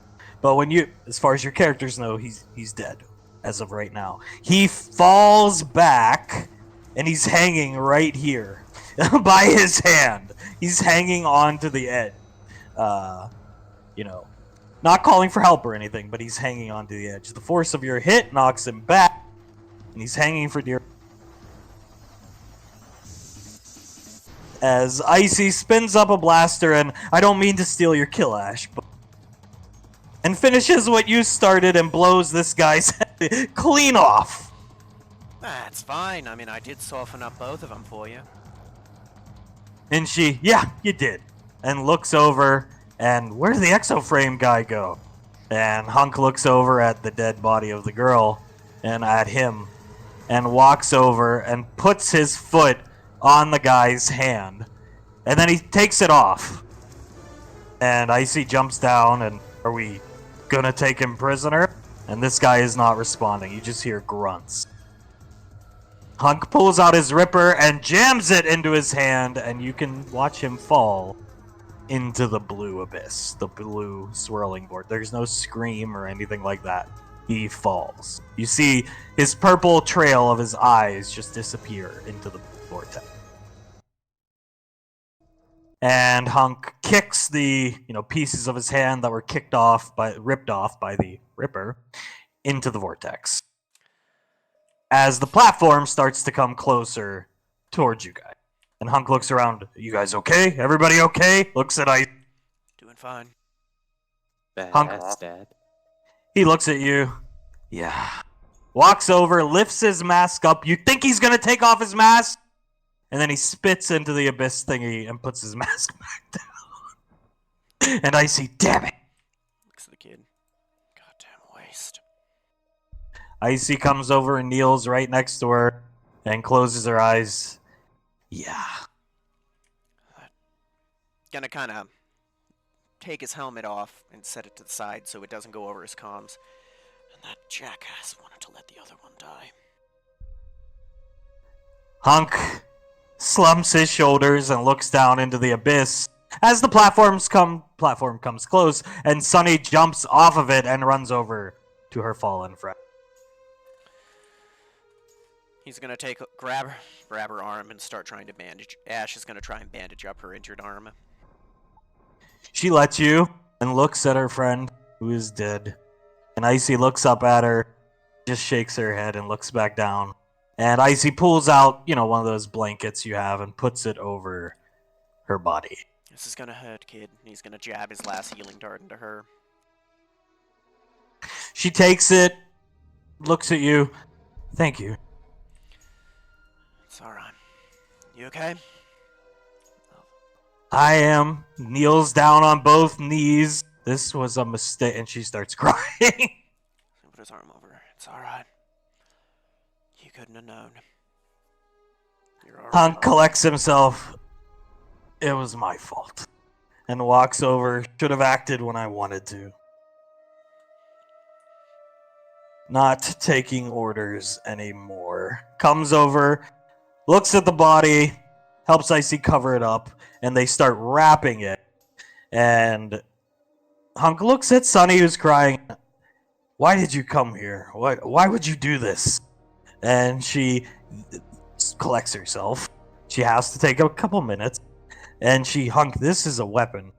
Not an energy source, not some magic special thing. It's a weapon of mass destruction. And Hunk, built by who? And I don't know. I just know what it is. It was made at a time we know nothing about for a war we know nothing about. And nobody needs it, Hunk. And Icy looks at Hunk. And Hunk looks at her. And a voice comes over the radio again. And it's that same British guy. And he's saying, secure the site. The aerial is outside. We will send a team within 3 days. And Hunk pushes a button on his wrist computer, and it cuts out the radio contact. You know, I don't It's know great. why having a lot of interference from whatever energy's coming through here. I can't quite make out what he's saying, Hunk, sir.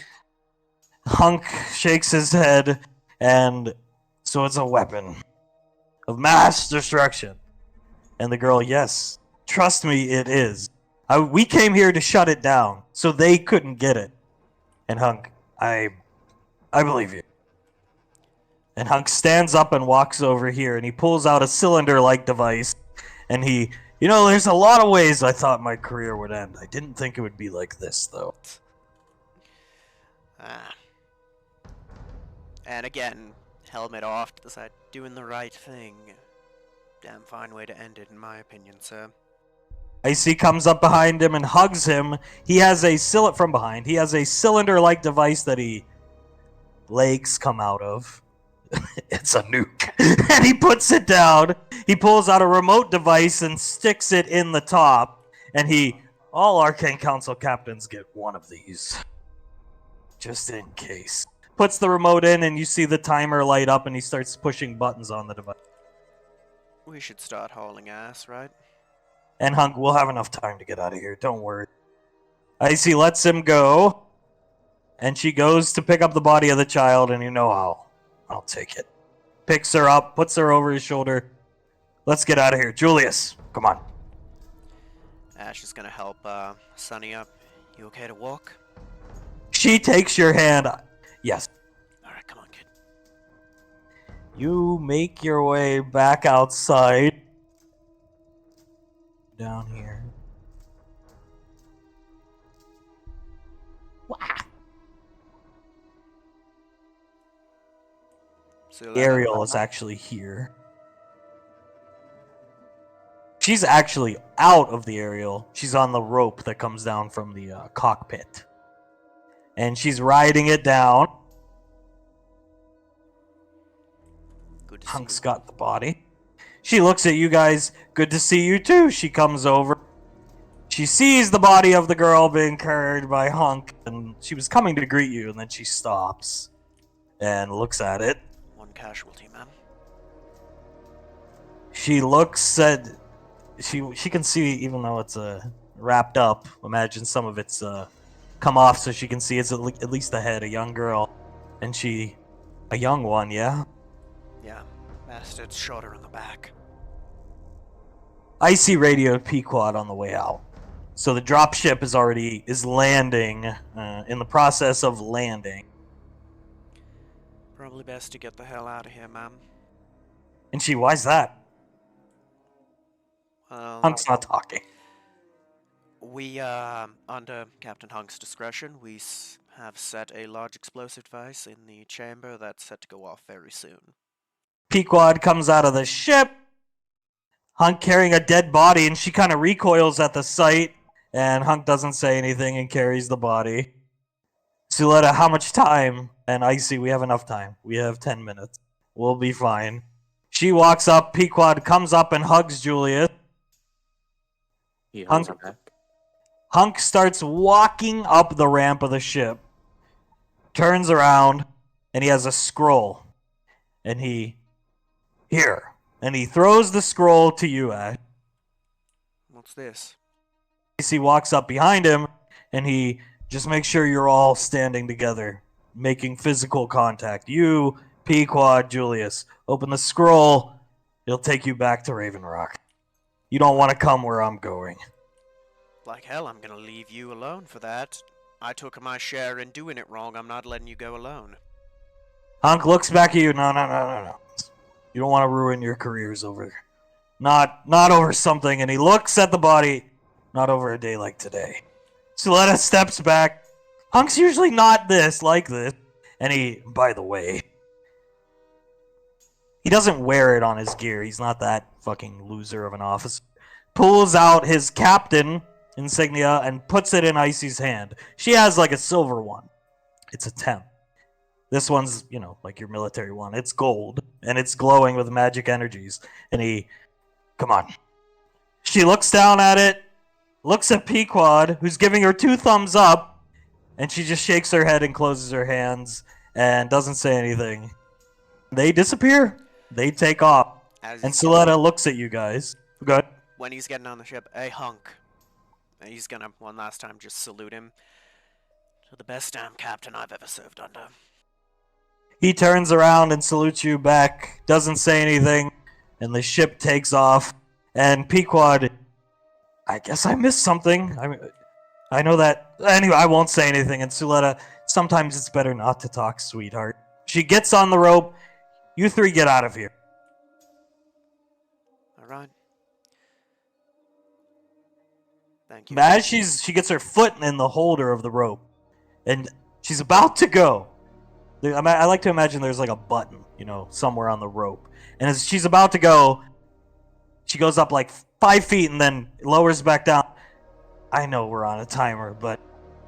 And she gives Ash a hug and pats you on the back. Pats Julius on the back and gives him a hug. And kisses Pequod on the cheek. I am going to miss you guys. I know I'm not around as often as other people, but I did enjoy the time we had together. Me too. It won't be the last. We'll bullshit our way to seeing each other again, I'm sure. As she's walking by one more time, takes Julia's hand. I hope so. Best of luck.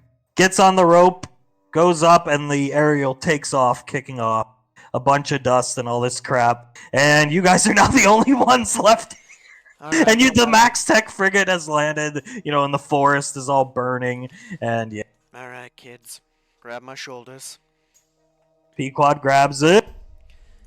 I've got some aptitude for this shit. He's gonna open the scroll. You ready, Julius? Just do it. And he's gonna read the scroll. Alright, just do it. You teleport back to Julius, Rob. Okay. Head right on in to Good. Commander Integra's office. Pequod walking with Julius's arm, or her arms wrapped around Julius's, and she is looking at Julius with a big smile. And as she's coming in, you're coming into the office. We have a good future together. Yeah. Ma'am? Commander Integra turns in her chair. Her eyes are bloodshot red. Yes. What can I do? Ash, hello? You okay, ma'am? Rob comes in the room. I got you those tissues you requested. Get out! And he... Why do I work here? And he leaves. And I'm fine. My allergies are bothering me today. And Pequod, allergies in Antarctica? And Commander Integra, I think I'm allergic to cockroaches. There are cockroaches in this base. It's an old base. And Pequod, I've never seen a... Be quiet. Just talk about the mission, Ash.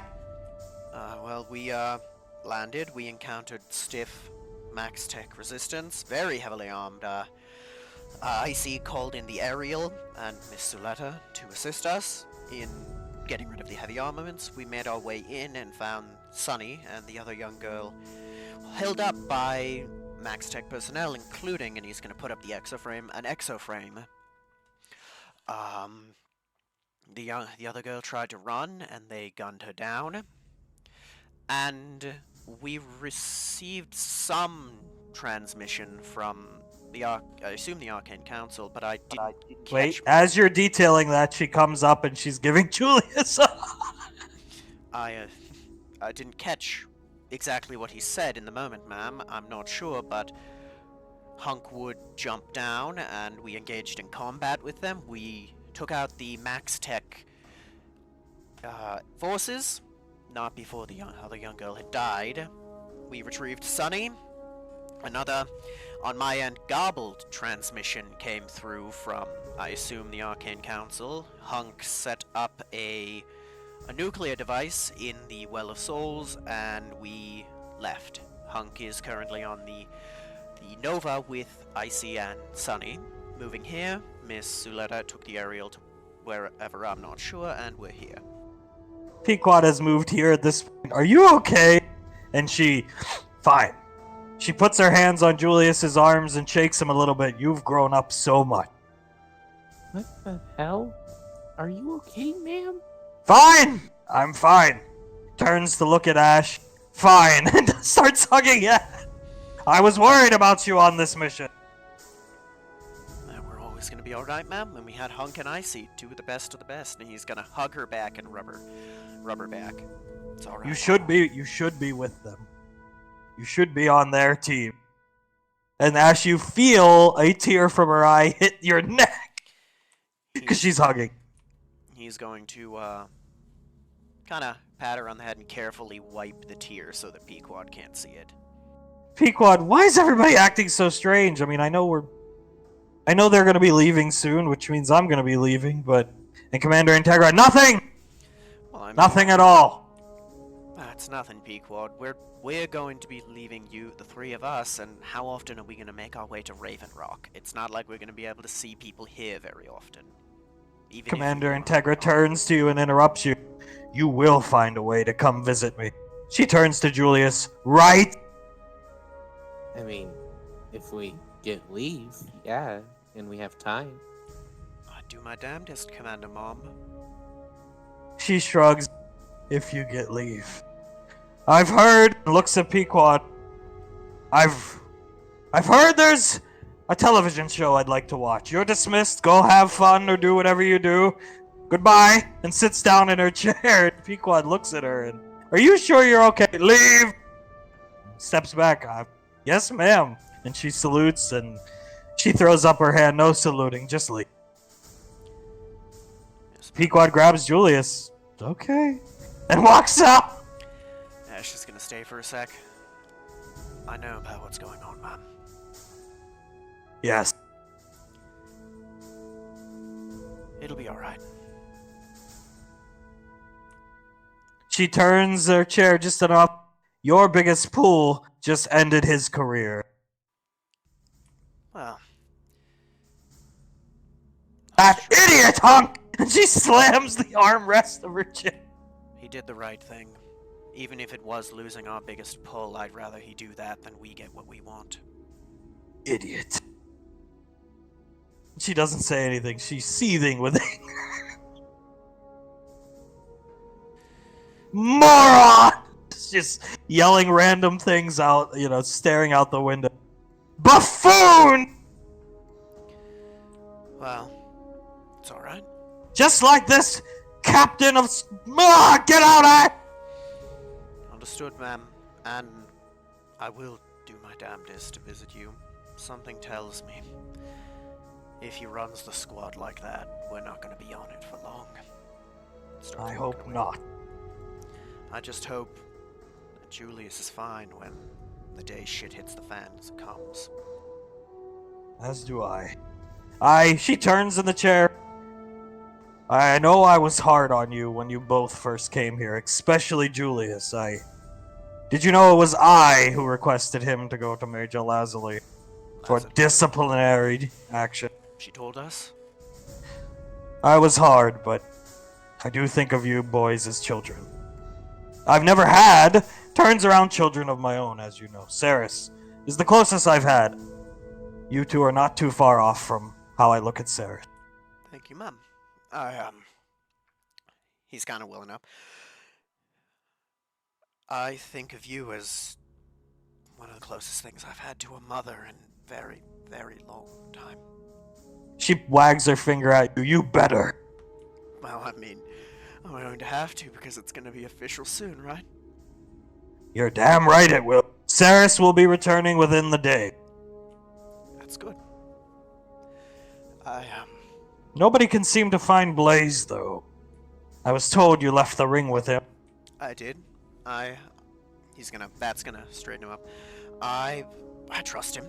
He wouldn't leave me out in the cold like that. Right? Apparently he went to Anova to try and find a female for Zanzibar. Fair enough, although good luck with that. Yes. Anyway, Ash, I'm not good at these things. Emotions. Just leave me alone, yes? Understood. neither am I, ma'am. But he's gonna let me check something.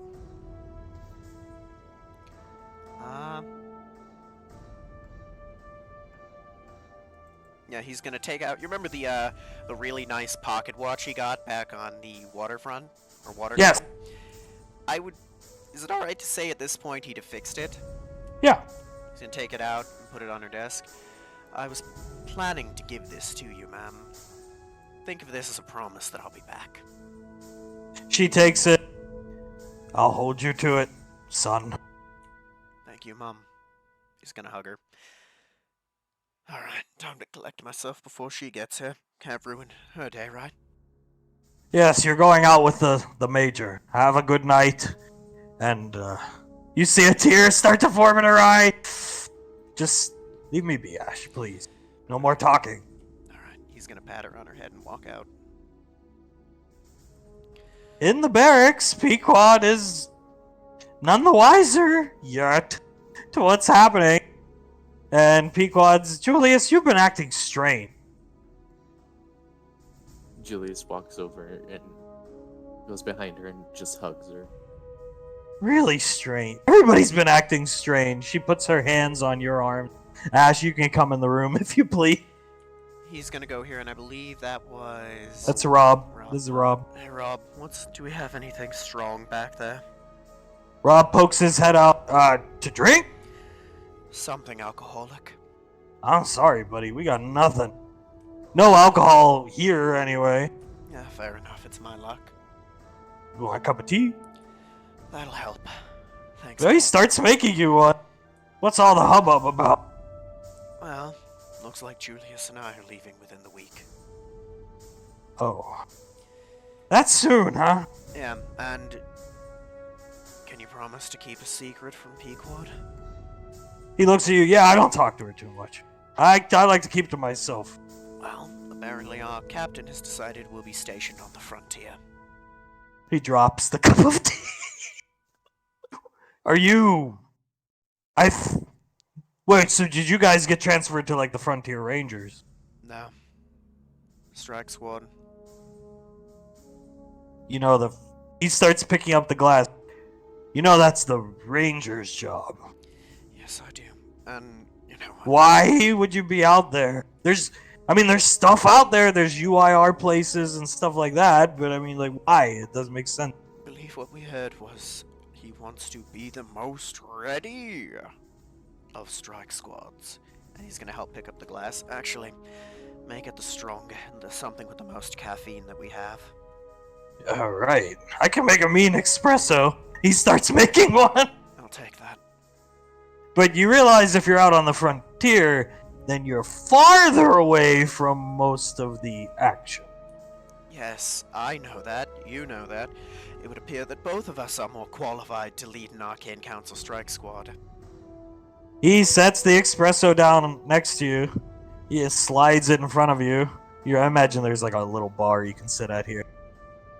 Well, if you're on the frontier, I mean, hell, you'll probably be out of deep space relay range. Yeah. I mean, EarthGov is slowly taking more space, but you've been up there more than me.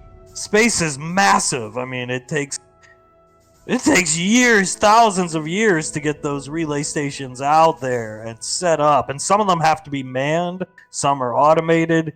I mean, there's a reason only the Rangers go out there and stay out there for extended periods of time.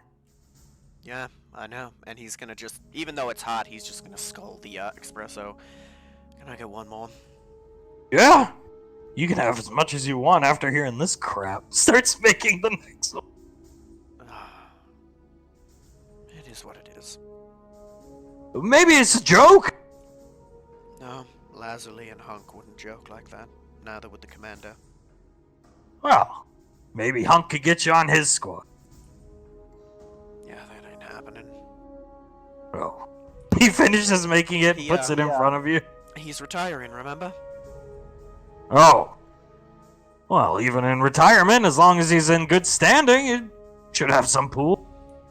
Not gonna say anything, but just kinda gonna look down to the corner of his eyes. Yeah. Well, he slides the drink closer to you. He has made you a second one, so you need 2 cups lined up. Thank you. Well, I guess this will be goodbye pretty soon.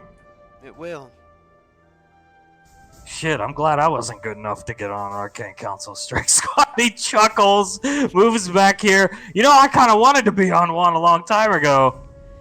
Sets the glass, another one down, and a water, because coffee, you know, dries you out. Yeah. Ice water. I wanted to be on one a long time ago, but, and not gonna lie, that little captain girl, I know she's young, but she's a cutie. I wouldn't have minded being on their squad, but where you're going, brother, I'm sorry. Can't be any worse than where I've been before, and he's gonna just skull 2 of them, drink the water, skull the 3rd one, drink the water. Can't be any worse. Once you've hit rock bottom, you're never gonna be there again, right? He looks at you. That's a good way to look at it. Damn, dude. He has nothing to say. He's in shock at the news of the frontier. It'll be alright. And thank you for being a good friend. Aye. Likewise. It takes 2 to tango, partner, and he fist bumps you. He's gonna do it back. Yeah. Don't leave without saying goodbye. Do you know exact date when you're leaving? Within the week is all I know. Oh shit. Time goes by too fast. That it does. Gonna have to start the farewell tour. Yeah. Well, when you come back, you can have the reunion tour. Now that sounds like a good time. In the barracks, the door has opened and Saris comes in. Hi, guys! Go ahead, Ash. Finish. Aye. You know, it could be worse. We could be getting on, sent to be frontline fighters against the UIR. He looks at you. Yeah, you would. You would. You guys wouldn't struggle against those guys. I've even fought against the UIR. Come on now. We probably wouldn't, but with how often those guys fight, mission after mission after mission, even shitty opponents can sometimes get lucky, aye? That's true. That's true. And it would be dreadfully boring. Wouldn't get any better. He goes back here, starts making some food. I gotta cook for the boys. I'll see you, mate.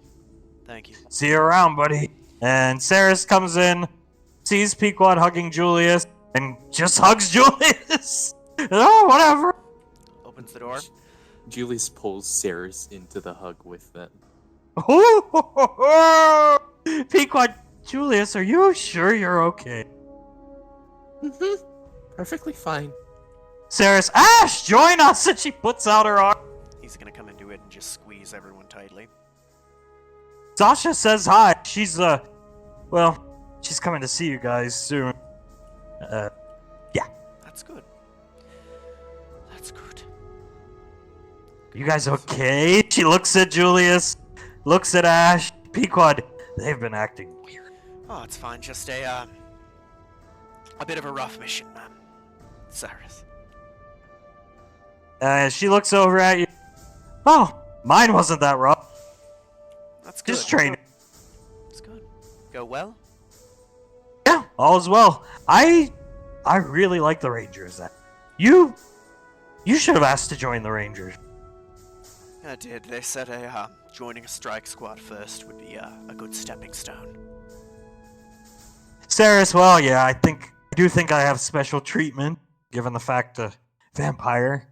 She shows her fangs, but the Ranger General is an amazing woman. I hope to meet her soon. Well, you should be able to meet her. Once you get on the Arcane Council, you're going to go back to Gateway. You'll be living there, and she's on Ring 8. That's where the Rangers are located at. Yeah, that should work out.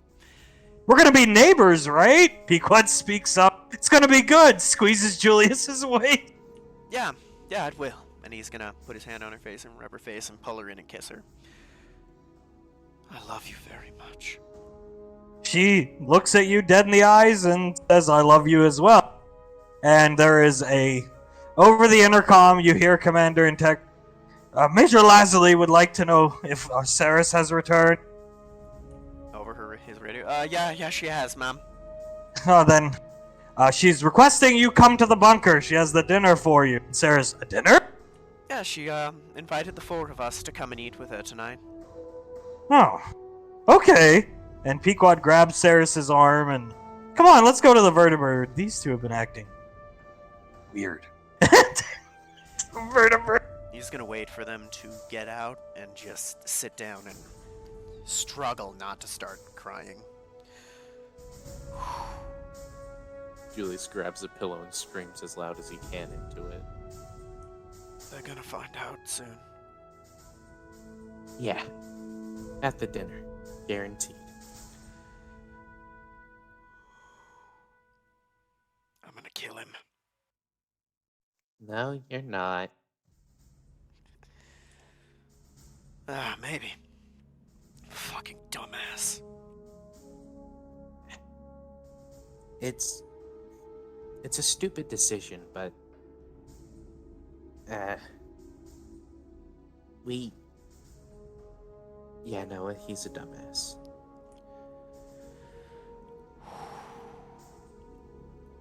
And he's just going to squeak, grab the revolver out and start taking the barrel again. Yeah. Just close his eyes and sit there for a sec, breathing. You want to scream into the pillow? It helps. No. You want a trick that helps? Calm down. Sure. Breathe in, count to 10. Breathe out, count to 10. Whoa, breathing. Would have never thought of that. Helps deaden pain, physical and mental. Ash, my abilities hurt me. If you think I didn't know that, then you don't know a lot about me. They do. Trust me, I know that. But Cue the Jaws theme. Da-na-na-na-na. As Pequod pulls open the door. What are you two doing? just Are you two hiding something? And she pushes her way into the room. No, Pequod, we saw a kid get shot down. She kind of looks at her feet. It never gets easier, like I said. It hits home for me really hard to see it every time it happens. Same here, but for different reasons. She purses her lips, pushes Ash out of the way, and maybe this will help, and gives Julius another big hug. It does, sweet. Thank you. He's gonna rub and kind of, again, pet her, not ruffle her hair, that's what I meant. You know the way to fix everything, eh, little one? And I do. He's gonna start walking out. Before you go, look what came in the mail while we were gone. And she reaches for a box back here and gives Julius, puts it on his head, the gods of this moment cap, puts one on her head, gestures for you to put yours on, and pulls out one for Sarah. He does, and he's gonna, yeah, I'll give that to him. And he takes it and starts walking out as he's, puts his helmet on too, as he's trying not to break as he's walking up towards Saris. Are you sure you're okay, Julius? He just looks down at her. You know you're my favorite person in all of the universe, right? The feeling's mutual. It's always been that way, for the most part. Yeah, I know. I was sort of a dick at the start. All good things start from a rocky beginning, Julius. She puts her hand on your cheek. There's bumps along the road. We're going to have a bump pretty soon, but we're going to be neighbors. And she gives you a big kiss. It all did work out. Sort of. Julius kisses her back and then just cups her face with his hand. Yeah. Right. Let's go. Mom wants us. She wraps her arms around yours. I am going to miss being able to get to the bunker. But we won't be too far. Gateway's right up. She points up at the sky. Right up there. Arcane Council teams get their own drop ships to come to Earth. As long as you guys are there, we can come down at any time. We won't be 15 minutes away, but it won't be that long. At this point, Julius's one red eye has been getting speckles of red in it, throughout the entire day. Yeah, right. She rubs your back, you get on the vertibird, and you go to Mom's bunker. When he gets to Saris, he's gonna grab her, kiss her, and put the hat on her head. She wears it with a smile, and you find yourself back in the bunker. Zanzibar is placing a dish of dog food down in front of Rocco, and he looks up and...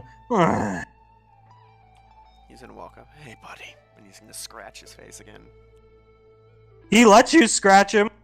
You see his scales turn up so you can get to his skin, which means he trusts you. You're a good boy. I'm gonna miss you, alright, boy?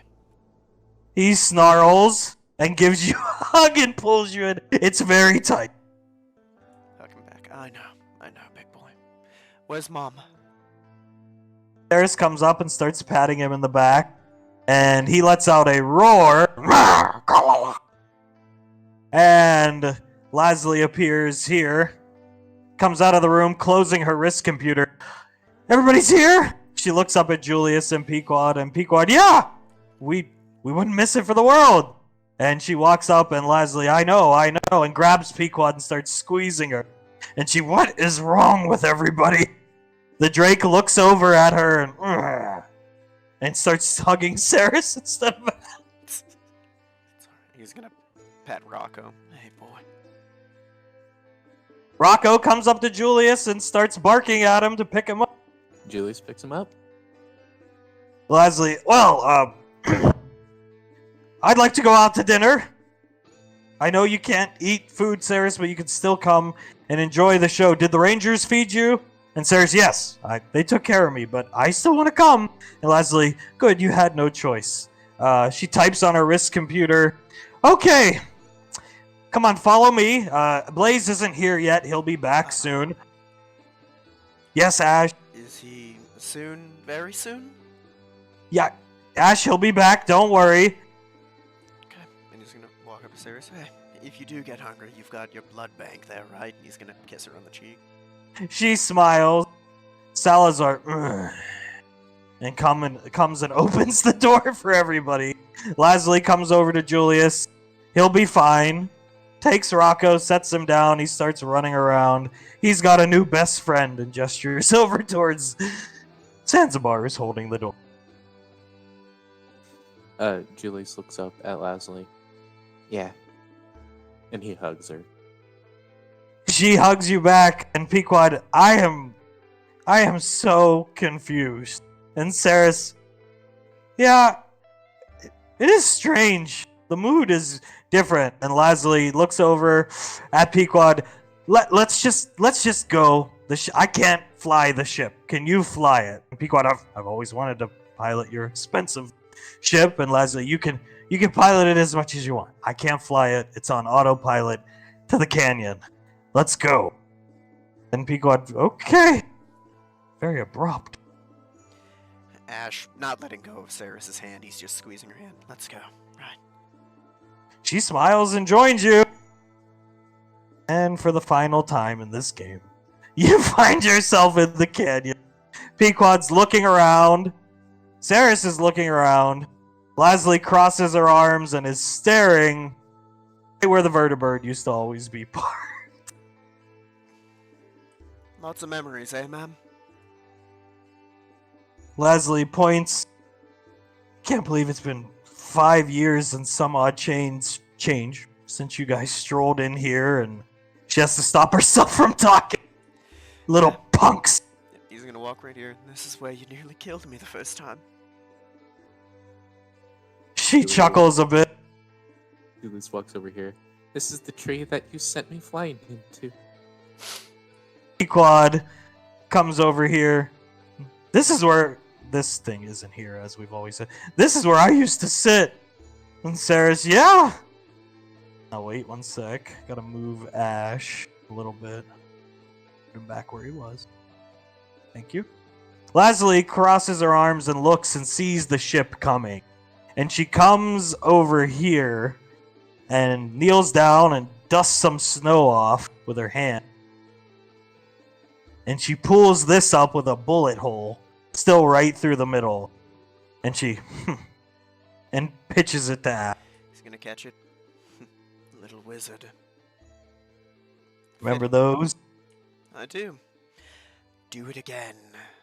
Right? That's right. She smiles, and Saris comes over to Pequod, and I know they're leaving soon. Sasha told me pretty soon, but this is weird. And Pequod, I've never seen Julius like this.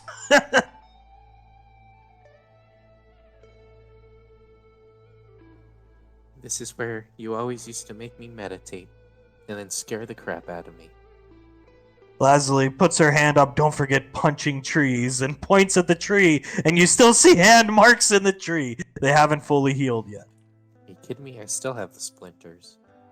Lazuli laughs as the ship lands. Pequod looks at it and, well, come on, this is a joyous occasion. There's walks up onto the ship. Joyous occasion.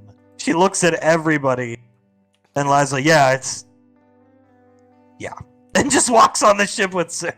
Gonna be Ash, put on a nice smile, keep the little wizard doll with him. Yeah, it's a damn good occasion. And walks on the ship. Pequod looks at Julius. A joyous occasion, right? And she's looking you right in the eye. Julius turns around completely and starts tearing up. Yeah. Wipes the tears away and looks back at her. Joyous occasion. She looks at Julius and then looks at Ash. What aren't you two telling me? I have no idea what you mean. Every day with you and Saris is a joyous occasion. She says through her teeth, Julius. It's a good ship. It's a great ship. And he starts walking on board. She watches you walk on board, follows you, and Lazuli tells her where to go. And she's easily able to pilot it. Then you find yourself outside the restaurant where you met Master Yin. You can have a full heal on your characters. There's no more combat in this game. Anyway, so it doesn't matter. And Lazuli comes up. Let me grab it. And I just reused the same token from a long time ago. Whatever they call those guys, a waiter or something, comes, hits a button on the door. Lazuli walks in, and Major Lazuli, your reservation is prepared, right on time, punctual as always. The place is rented out for you. We have your tables set up right over here, ma'am. And she pulls out some credits and tips him, thank you, and crosses her arms and gestures for you guys to come in. Move Julius in and Pequod in. She points at this table. Imagine they're all connected. Or is there... Oh, there's a nice table up here. We'll go up here, actually. She just walks here and pulls out all the chairs for you guys. And I'll sit at the head. Hey, Pequod. That's Yeah? the table you showed an old turtle Julius's dick. Pequod blushes, and I mean, it's a good one.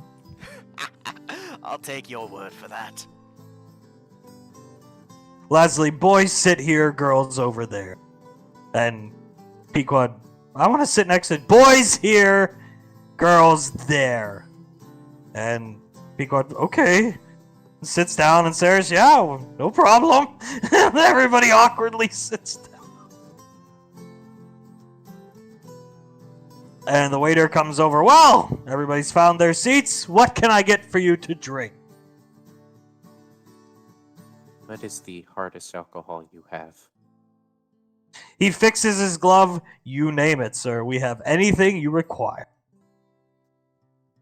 Just surprise me, man. Just give me the best you got. As you wish, sir. Looks down at that. You know what? Just a nice raspberry juice. As you wish, madam. And Pequod, I don't know. Can I have a margarita? And Leslie, you can have whatever you want. And Pequod, what about a Margarona? And Leslie, whatever you want, just tell it. And he, Margarona it is then, yes? And Pequod, yeah. Why is everybody so abrupt? And Saris, I don't know. And he looks at Saris, nothing for you, ma'am. And she shows her fangs to him, and he, understandable. And he, for you, Major. And she, just give me 8 shots. And she, like, runs her hand across the table, like the length of the table, of whiskey. And he, 8. And she, 8. And he, right as rain, I'll be right back with your refreshments. And walks off. And Leslie crosses her arms and is just staring at you. Hey, ma'am. Good mission today. She does not respond. Pequod looks at her, back at Julius, looks at her, back at Julius. Julius is also staring at Leslie, and at this point, his eyes basically fully red. It's been a hard day. Pequod, yeah, it was... Seeing a kid get hurt or killed is terrible, but... I mean, maybe we shouldn't have come out. And Leslie, no, it's fine. Everything's fine. As the guy comes out with a drink tray and starts setting everybody's drinks down. Julius, he just brought you the same whiskey as Leslie. Only put yours in a cup so you can sip on it. There you go, sir. Sets it down. You think you could also... I apologize for the inconvenience, but do you think you could also get me a double shot of the strongest alcohol you've got? It would be this whiskey, sir. And I've brought, and he sets the bottle down. The bottle. Thank you. He sets shot glass for you, sir, or glass like the young man's, and he gestures towards Julia. Shot glass. As you will it. Sets it down, pushes the bottle towards you, sets Pequod's Margarona down. She starts drinking it, and he, what will we be eating tonight? And Leslie, I hear the chicken parmesan here is good. Just get that for everybody. Nobody's in an ordering mood. And he, as you wish, and walks off. Ash is gonna pour himself a shot and just drop it into the raspberry juice like it's an Irish car bomb and start drinking it. Pequod sipping her Margarona, looking at Julius. Julius just takes a sip of his whiskey. Yeah, that's good whiskey. Pequod looks at Leslie. So? Leslie doesn't say anything.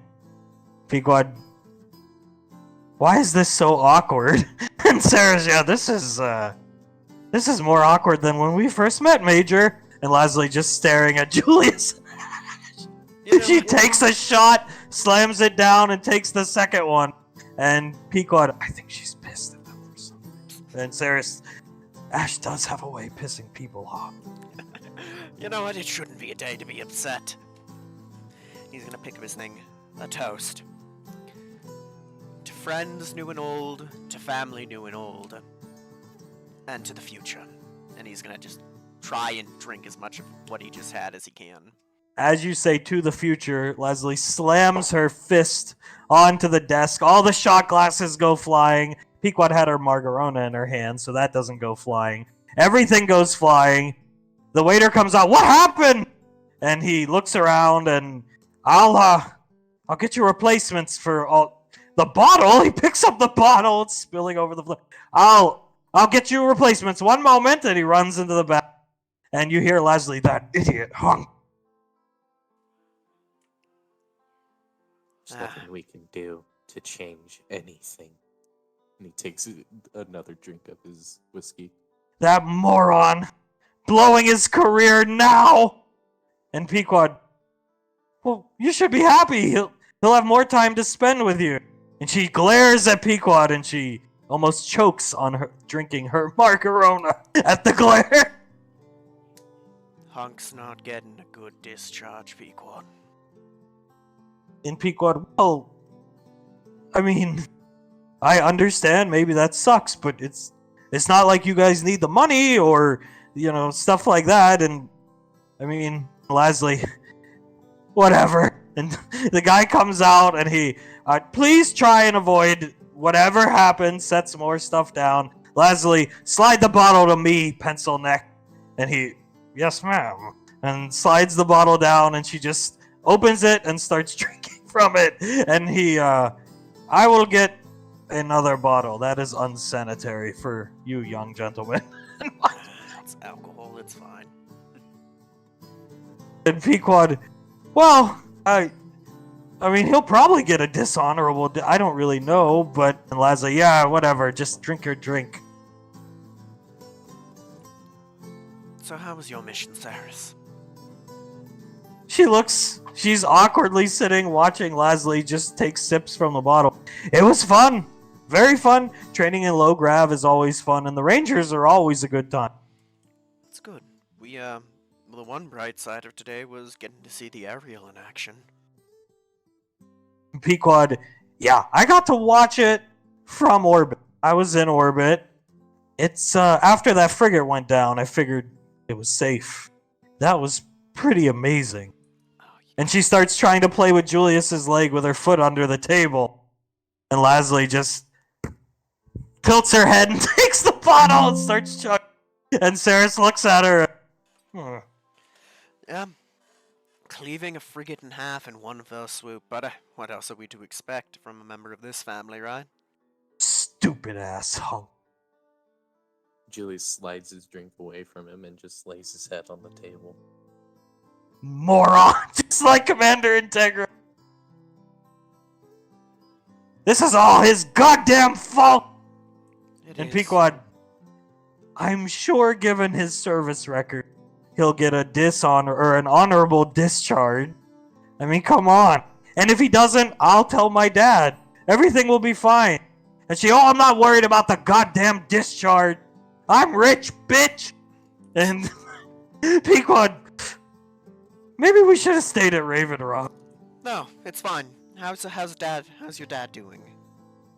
Pequod, he's good. I don't get a chance to talk to him as much as I want, but he's excited for me to be on Alpha Niner. I'll be able to see him more. And I figure that's when I'll introduce Julius to him, because you guys will be there.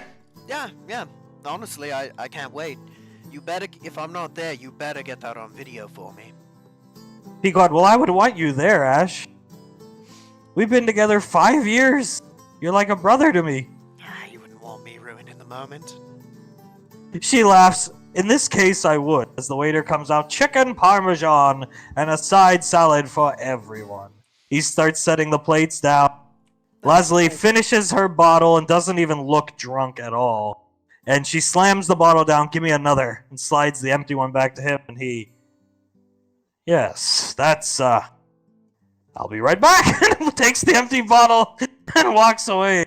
Pequod, I've never seen you drink, at least like this. And Leslie, there's a first time for everything. Yeah, there is. Did you not drink like this when Hunk left? She looks over at you. Not really. I deal with stress, depression in different ways. You've always seemed on the type to want to beat something up in that moment, ma'am. Believe it or not, the only time I really like to drink like this is when I'm angry. Seething! And Pequod, it's not that big of a deal. Hunk did the morally correct thing. You should be proud of him. A lesser man would have given in to, I really don't know. I wasn't privy to the comms, but... And the waiter comes back out another bottle, slides it to her, goes back in. And Leslie, you don't get a thing. Puts her hand at her. You don't have a clue. You are the most clueless idiot I've ever met. Hey, Pequod blinks at her. Well, somebody's in a bad mood. Julie stomps on Leslie's foot under the table. She stops. I'm sorry, I've just had a long day training with Spartans, and they don't listen. They're not good students like these two. And Pequod, it's okay. I think everybody's had a rough go at it. Yeah. He's gonna look at his wrist computer to see the time. Oh, Blaze gets here soon. Would be a shame. He might brighten up the atmosphere. Leslie crosses her arms and pours the whiskey into a cup. Yeah, what a shame. What a shame. It's not like it's already a catastrophe. Is that moron in his gas mask? He's our moron. If he had done anything else, I'd be more pissed at him. Pequod stands up. Can I sit next to Julius? Yeah, fine. Enjoy it. Get out of the way, Ash. She gestures towards you. Come sit next to your girlfriend. Okay. Pequod sits next to Julius and puts her hand on his thigh. This is awkward. Put his arm around Cyrus and just hold her. Yeah. How come nobody's eating? Pequod starts eating. I surprisingly don't have an appetite. Ash is just gonna start eating a bit. Yeah. Not gonna let it go to waste. Leslie crosses her arms and purses her lips and just stares out the window all the way over.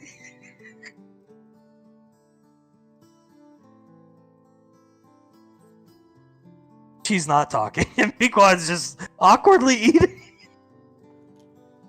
I need to tell Blaze that the pistols performed masterfully. That's great, Ash. Just Yep. great. Guns, guns, guns. Guns are awesome. And he just finishes the whiskey. Just great. She just keeps saying. I get it, Mom. I know. It's alright. It is what it is. This guy comes out. Can I get you anything? And Leslie, the check. And he looks at the table. Was there a problem? You know, everything's great. Just great. And I will get you the check then. And Pequod, this is good chicken. You should try it. As Leslie takes another drink. It is good. Pequod swallows some of her food and looks at Leslie. Well, you know, we can return the favor pretty soon. We got to hang out and live at your bunker, get out of Raven Rock. Pretty soon you can come to Gateway. I know you don't like it there, but you can come up to our apartment. Leslie pushes her chair out, gets up, and walks away. Julius Disappeared! Julius does the same and walks out. He's probably checking on her. The waiter comes out. The major, and you see on his wrist computer come up, transaction complete, tip of 400 credits, and this was the easiest 400 credits I've ever... You people, you barely touched the food. Was there a problem with it? No, sir. Just everyone's having a rough day. You know how it is. Pequod, Julius barely touched his. Leslie didn't touch hers. Could I have some to-go boxes? And he, of course, madam, and runs back to get them. And Leslie comes over the radio. Just get to the ship. You're spending the night at the bunker. Yeah. Hey, Cyrus. She looks at you. This was the most awkward dinner I've ever had. That it was. Well, one of the most for me, but yeah. Mind if I just stay in your room tonight? At least we get to stay at the bunker and not Raven Rock. Yeah, we do. That's always one of the best times, right? The waiter comes out with to-go boxes and bags. As he helps Pequod put everything out to go. Like I said, any moment I'm with you is the best of my life. She leans in and gives you a slight kiss. Agreed. The waiter, well, thank you very much and have a good day. As Leslie comes over the radio, ship! And Pequod, and they said I was going to take it bad when it came to everybody going their separate ways for a while. I think I'm the only one taking it well, Sarah. And Sarah's, I agree, and walks with her. Just gonna sit there for a sec, look over at what's left of the Margarona and drink as much as he can before walking out with them.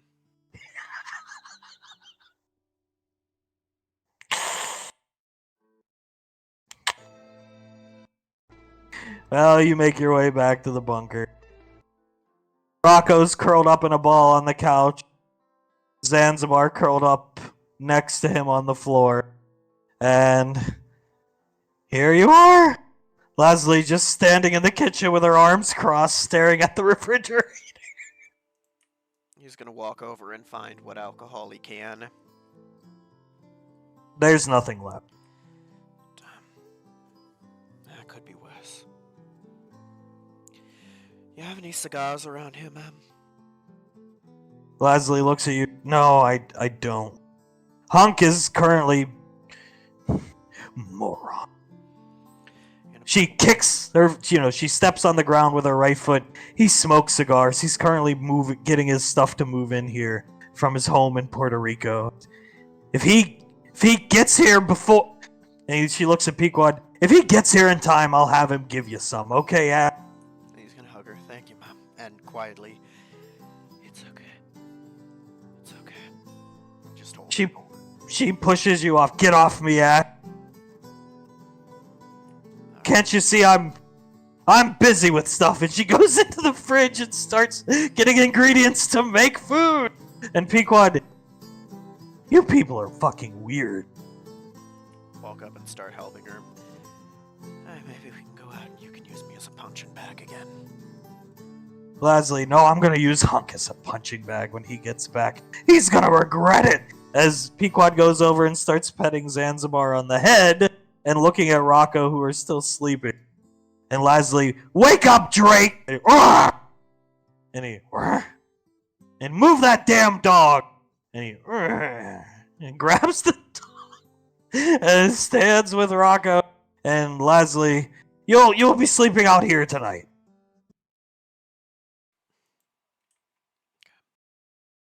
You can sleep out here. You know what? Let's go watch some TV. Come on, Ash. And she just leaves the mess of the food and everybody, this couch is big enough. She grabs a chair and just awkwardly sits here. Pequod follows Rocco in. Follows in with Rocco and sits down on the couch. This is weird. Saris comes in, sits down. What are we watching? He comes in and curls up behind the couch. Watch whatever you want. Pequod right on Julius's lap. Saris does the same. Rocco in the middle. Leslie just crosses her arms and stares at the ceiling. Okay. Just gonna flip through channels until they find something halfway interesting. Pequod, give me the remote. And she turns on some anime. Give me a moment, love, and he's gonna move Saris off him. I need to use the restroom. One moment. She moves. I don't know where the restroom on the map would be. Just pick a room down. He'll go over here and just get into the restroom in private and break down. In here, Saris is sitting on the couch just waiting for Ash to come back. Pequod looks at Julius. And you guys told me I took it bad. You guys ruined the dinner! Leslie just stares at the ceiling. Julius is gonna look at his hands, and they start trembling just a tiny bit. Just my luck. She grabs your hand and kisses it. Are you sure you're okay? At this point, both of his eyes are completely red. Just my luck. She forehead to forehead you. I'm gonna miss you. I know you're gonna miss me, but we're still gonna be together. Julius is going to stand up while picking her up, set her down on the couch. I need to go to the bathroom. Okay. She lets you go. As you're leaving, you hear Leslie, fucking idiot, fucking hunk, stupid moron. Pequod, this is I'd rather be back at Raven Rock at this point. At this point, Ash is going to have collected himself again. Alright, look in the mirror. Alright, old boy. Brave face before we go in. Gotta be the strong one for the girls, right? and kind of slap himself on the cheek lightly. You got this. Walk by, and I don't know if he hears Julius on the way by. Ash wouldn't know it, but he's repeating things that Davine has said to him in the past. Just things like, you need to stay calm and breathe through the punch. You need to not focus on your emotions, but your target. He's gonna knock on the door. Oh, is it? It's me. Come in. He's gonna come in, put his hand on his shoulder. You're all right. Yeah, fine. Just gonna sit like crisscross on the floor with him. Like I said, breathe. You call it meditating, right? Let's do that. Ash, meditating, it isn't fun. No, it's not. As he sits there, but some of the best things in life aren't. That's not what it's not necessarily calming. Don't concentrate on that then. You concentrate on that to try and get yourself into that state. Instead, concentrate on something you remember fondly. Concentrate on her. It's not right now, Ash, okay? He's gonna stand up. I don't wanna... Not right now.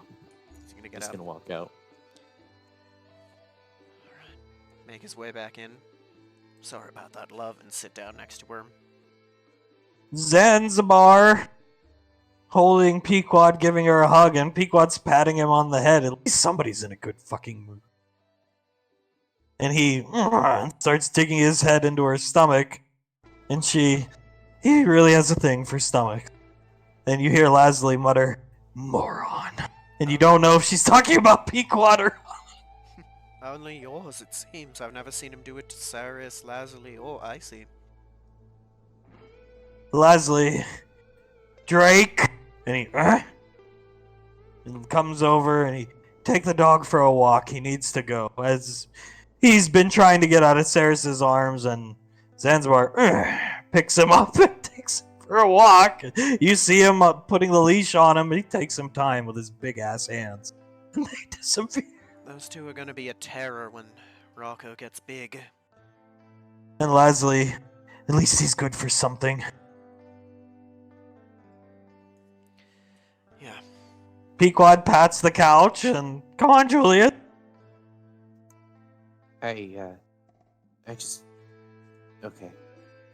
He sits down. Leslie looks at the TV, sees the anime on, looks at Pequod, and just goes back to staring at the ceiling. And it's not that comfortable, but Pequod falls asleep on Julius. Ceres falls asleep on Ash, and you wake. Julius, you're the first to wake up, to Leslie still just staring at you guys. You don't know how long time, you don't know how much time spent. What time is it, Mom? She looks at her wrist computer. 10 a.m.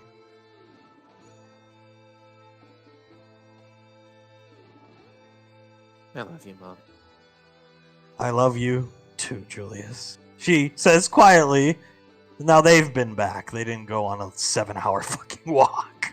But they're sleeping outside together, the Zanzibar and Rocket. She looks at you, Julius. Wake Ash up. Julius reaches over, doesn't even touch him, and like it sends a small ki blast into his arm. Not enough to hurt him. Just wakes up. Morning. How long were we out? 7 or so hours. Leslie gets up as Pequod wakes up and looks at her. Were you sitting there all night? And Leslie just walks out of the room as Ceres comes to. Morning, beautiful. Morning, as she gets up, gets off of you, and stretches. And Leslie, come out here. Yes, Mom. And Pequod, okay. Come on, Juliet. Grab Ceres's hand and walk with her. Leslie standing up here at the door. Pequod, what? Are you gonna cook us breakfast, or do you want me to make breakfast? And Leslie, no, you have to get back to Raven Rock. Pequod, oh? It comes right here.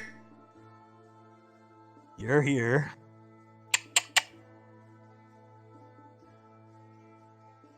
Put Ceres here. Leslie comes up and gives Pequod a big hug. And Pequod, are you sure you're alright? And she won't let go of Pequod. And it's awkward. Alright, you said we had to get back, right? She comes over and does the same to Ceres. And Ceres, I'm not leaving for an arcade council. She starts squeezing her even harder. I'll still be here, sort of. And she lets go and pushes her away. Pequod walks to the door. Do we have a mission? Leslie throws her hand up at her face and ignores Julius, and she points right next to Ash. She puts up her hands and puts them over each of your hearts. You remember what I taught you. As long as this still beats, you never give up. Do you understand me? Yes, ma'am. Like you said. You wanted me to be what was it? A, determination machine? Both of you. As Pequod's head has tilted at this point, looking confused, and Ceres hits her on the shoulder, and they look at each other and shake their head. Hey, you can trust that I will. Him too. Like you said, it's my only redeeming quality, right? She opens her arms wide and starts squeezing you both. Pequod, I don't know what to say. It just stands there confused. The tight squeeze subsides. She looks right at both of you and then steps right in front of Julius. Goes to say something and stops. Puts her finger out and points at both of you. Punks. Covers her mouth and storms off. You could tell she was crying. Pequod, I know Ash has that kind of effect on people, but not to that extent. Especially not her. I just don't. Are they leaving? Are we leaving today? Is that? I assume. I don't know. But we can't keep Commander Mom waiting, can we? Oh, sorry, Julius. Didn't mean to move you. And Pequod, yeah, I guess. Come on, the Verdi's parked outside. Let's go. You coming, Julius? As Pequod turns and shrugs at you. Julius has his face in his hands and he is crying. Pequod pushes Ash out of the way and comes over and grabs you and starts hugging you. And Sarah's whatever, and hugs Julius. Come on, Ash. We're team gods of this moment, after all. Nothing can separate us. Yeah, nothing at all. Nothing or no one on heaven or earth, as Pequod said. Except for damn idiot. Idiot? Pequod looks up at you. It's gonna be okay. 5 months of training. I'll be out of Groom Lake in no time. Icy told me I'll probably get out even earlier. I mean, I'm adept. It runs in the blood. Well, 2 months, maybe 3, 5 at the most. And we can stay in contact over the computer. And Sarah's, that's right. I bought a new computer just to talk to Ash. Yeah, it should be nice. We can talk to each other all we want. It's my fucking luck. As Pequod looks at you, what do you mean just your luck? It's hard to explain. You hear the ch of the mechanical sliding door, Hunk with a bunch of bags. Oh, this is just what I needed. He tries to move by you and ignore you. Julius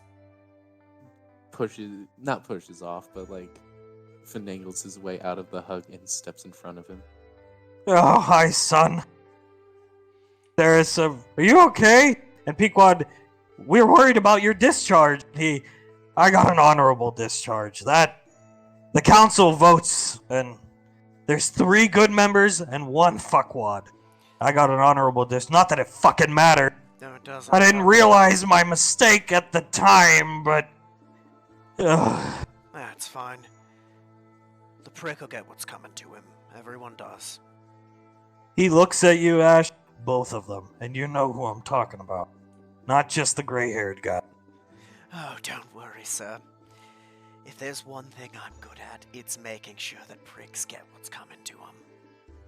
Saris, Hunk, do you have any cigars? And Hunk, you smoke, young lady? I wanted a few. Hunk, I do. Here. And he lifts up one of his bags, pulls out 4 cigars. These are Cubans. Thank you. He takes them. Thank you very much, Dad. Here, take this. Pulls out his headhunter lighter. It's old, beat up. It's got the headhunter insignia. Use that. He's gonna thank you and pull out his, and you keep this. He takes it and you promise me we'll see each other again to trade these back. Of course. There ain't a force on heaven or hell that can keep me from that, sir. He looks at you, hugs you. Saris, what's going on? And Pequod crosses her arms and starts tapping her foot.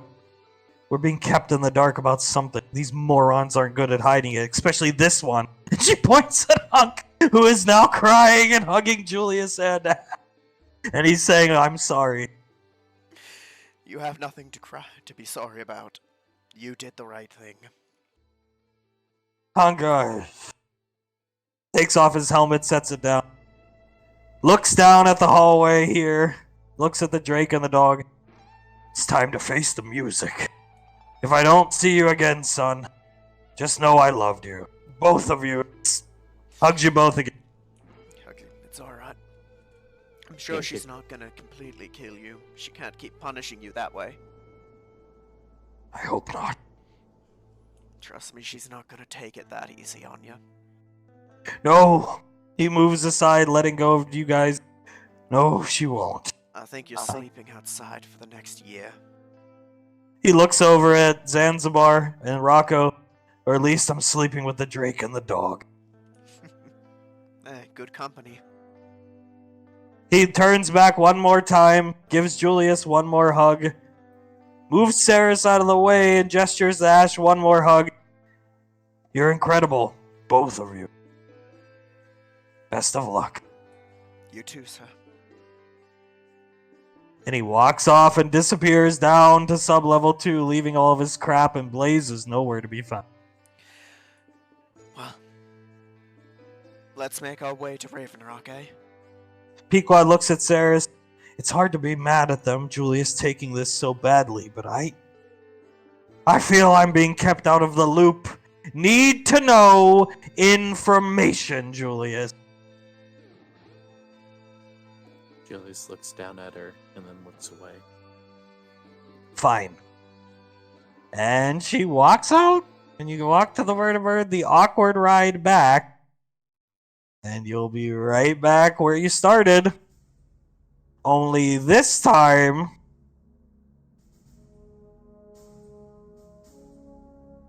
vertibird has to land like over here. Because I don't really need to get it again. I guess I can, but the Alpha Niner ship is here. Well, that means something. Feeling a kiss, Eris. I'll be right back. I have a few things I need to do.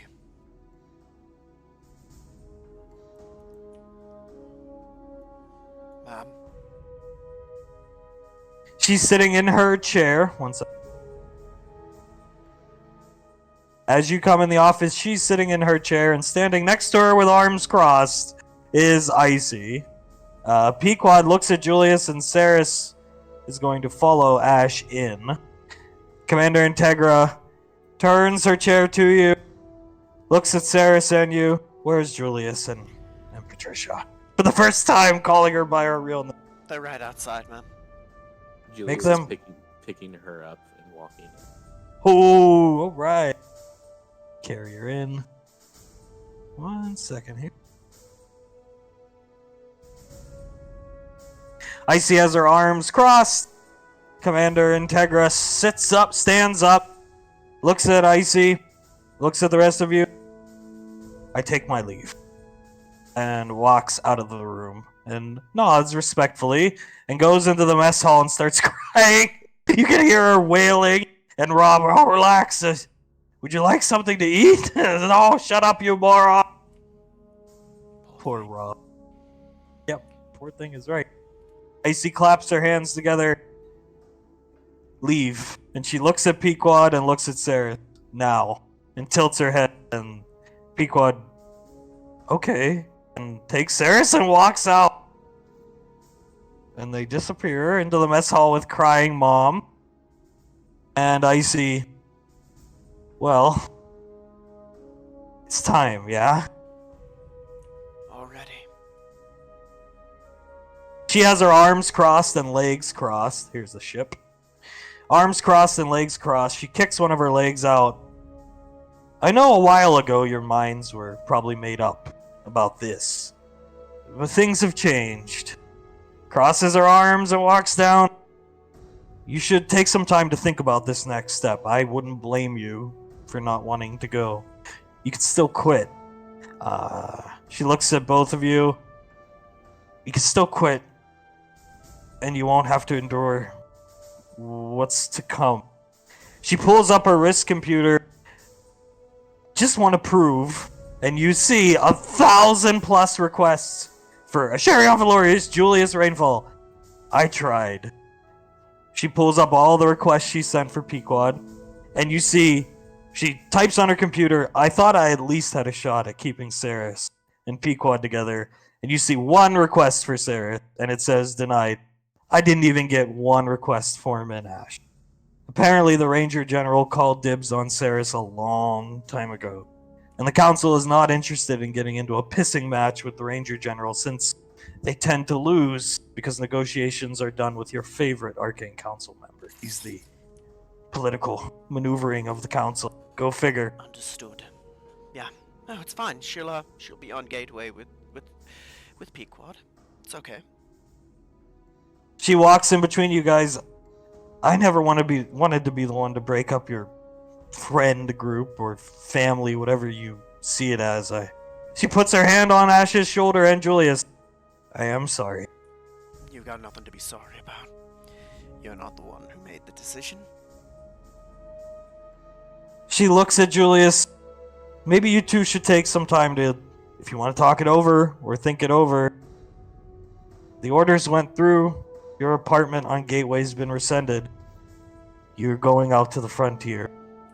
And I don't know. I can't tell you how long you're going to be there. I tried to talk to your captain, and he wants nothing to do with me. Right. I'm going to make one request. Just make sure everyone's alright. She looks over at you. Of course. And in exchange, I will resist the urge to, let my worst self win and open an airlock with our new captain inside of it. She chuckles a little bit. If that happens, I'll help you do the paperwork on the cover story. Don't tempt me. I'm not joking. She shakes her head. Neither am I. She punches Julius lightly in the shoulder. Are you alright? Julius looks at her. You know, for a kid, you're pretty alright. She looks up at you. Yeah, I like to think so. One request. She stands here and crosses her arms. Just be safe with him, yeah? You're going out there to the frontier. And I don't think he's cut out to do the job. So be safe. Prioritize yourselves and each other coming back in one piece. She shrugs. I know I said teamwork and all this crap, but fuck the rest of them. Fuck them. Especially him. And she walks out, goes to the door. You have 30 minutes. I'll give you 30 minutes. That's all I can spare. The majority of your squad's already there. And looks at the ground. Yeah. And as she's walking out, this snaps her fingers is the most expensive a bottle appears. Most expensive chocolate milk bottle in the galaxy. Most sought after. This should help smooth things over with Pequod. And so she goes the long way around and starts walking down. Yeah. Her and Pequod disappear into the barracks alone, with Saris consoling her mother. This guard, why is it? Never seen her cry before. And the doors close on the private office. I need to say goodbye to everyone. Wait, 30 minutes. Oh, shh. He's gonna pull up his computer and dial Blaze's number. No answer. Oh, shit. Just our luck. I'm an idiot. You're not an idiot. It was a fear. I'm gonna let that chance slip away again. It was a fear, Ash. You can't kick yourself in the ass because you were too scared to do something. I'm not supposed to be the one who's afraid. But you're human, Ash. You are allowed to be the one who's afraid. I'm not allowed to say the things that I've said to Integra, or mouth off to Lazuli, or not want to salute General Rico. But I do those things anyway. I did those things. You are allowed to be afraid. Maybe you're right. Well, kill time. I'm gonna go say goodbye to everyone. I'll meet you in the I'll mess hall. have to join you. Alright, let's make the rounds. Head out.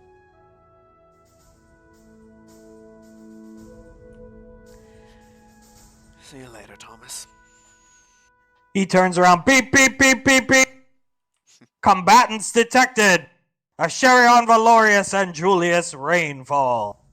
Enlistment date 5 years ago. And he just stares at you. That it was. I'm gonna miss your dumbass. And walk past. Going to refuel Vertibird, and he kicks the ground with his wheels and goes to refuel Pequod's Vertibird for your next mission. As he leaves your next mission. Well, let's go say goodbye to Lieutenant Maine. Eh? He's in his office talking with this guy. Lieutenant? Hey, boys! He comes. He's gonna come out to greet you. They're gonna come out to greet you. Okay. What's up? I'm just saying goodbye, I suppose. Goodbye. We're leaving for our Arcane Council job in less than a half an hour. This Sergeant Hamer comes up hearing that, and this guard. You guys are leaving?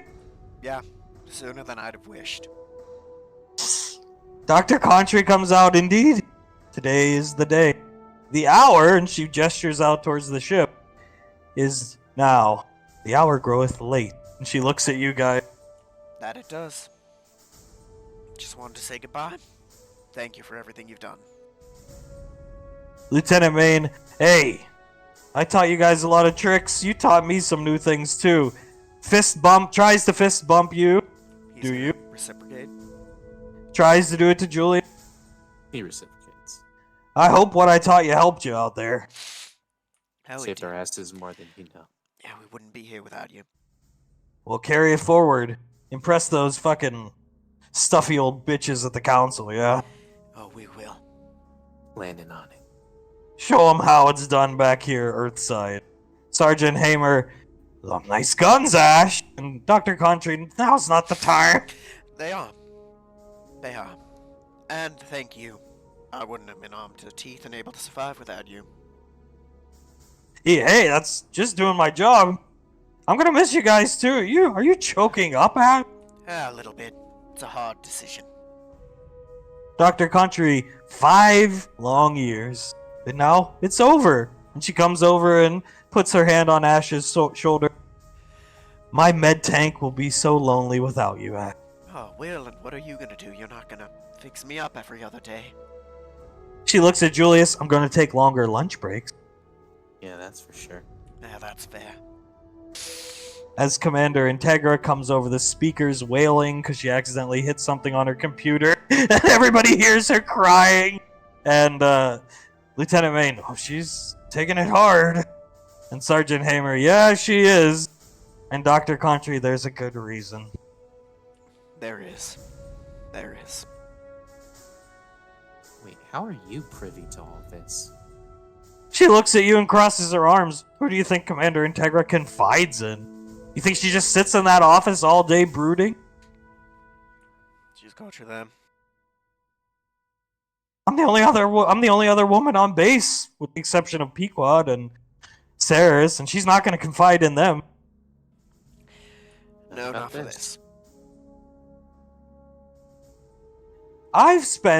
Looks at you guys, I've spent some time with Rangers, Shock Trooper Rangers and Frontier Rangers, as a civilian doctor aboard their ships. Be careful out there on the frontier. You don't know what you're getting into. And I don't mean to scare you, but Frontier Rangers train to do this stuff. You have not. The fact that this is what your commanding officer sees fit to do. Anyway, she gives Ash a hug. I'm gonna miss you both. And gives Julius just a quick hug. And Sergeant Hamer, Frontier. Yeah, Frontier. No, we'll be fine, like I've said. Wouldn't wanna disappoint you by never coming back for you to patch me up again, Doctor. Lieutenant Main speaks up. Yeah, I mean, I'd hoped you guys come back and pay us a visit. Don't forget about us peons. You'll be on Gateway all the time. Maybe we'll see each other.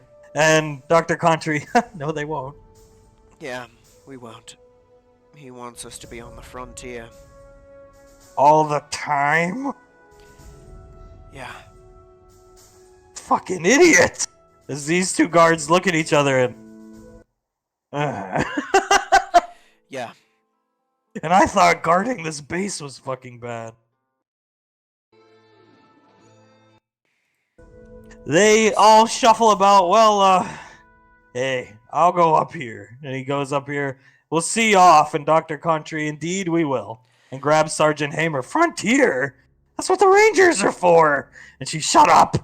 And they just start waiting to see you guys off. And the guards, Frontier? Stupid. They go up. And this guy comes out. What's that about the Frontier? And he grows big. He comes out too. What's going on? Who's leaving? Julian? Time to face the music, eh? Julius grabs Ash's wrist. You can ask her without a ring. If it comes to that, I will. I'm not letting this slip me by. Better not, idiot. I'm not letting that fucker steal this from me, too. Then don't. Now, Julius, you may go first if you want to see Pequod. She's in the barracks with Icy. Ash, I assume you want to go see Saris and Mom. Yeah. Julius, you come to a horrible sight. You open the door and you come in, and Pequod is crying. Icy has broken the news to her. She's crying and shaking Icy's shoulders. And Icy is saying, would you stop? This isn't fair. You know I won't hit a pregnant woman. And then Icy looks over and sees you standing there. And Pequod, tears rolling down her face, looks over at Julie. Julius sits on the bed.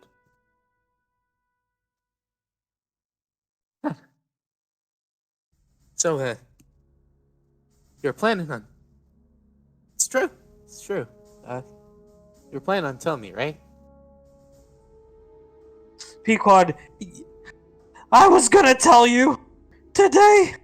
What do you mean, Frontier? And she pushes Icy back against the wall, who goes back against the wall and just slumps her head down into her shoulders and shakes her head. And Pequod comes over and starts shaking you.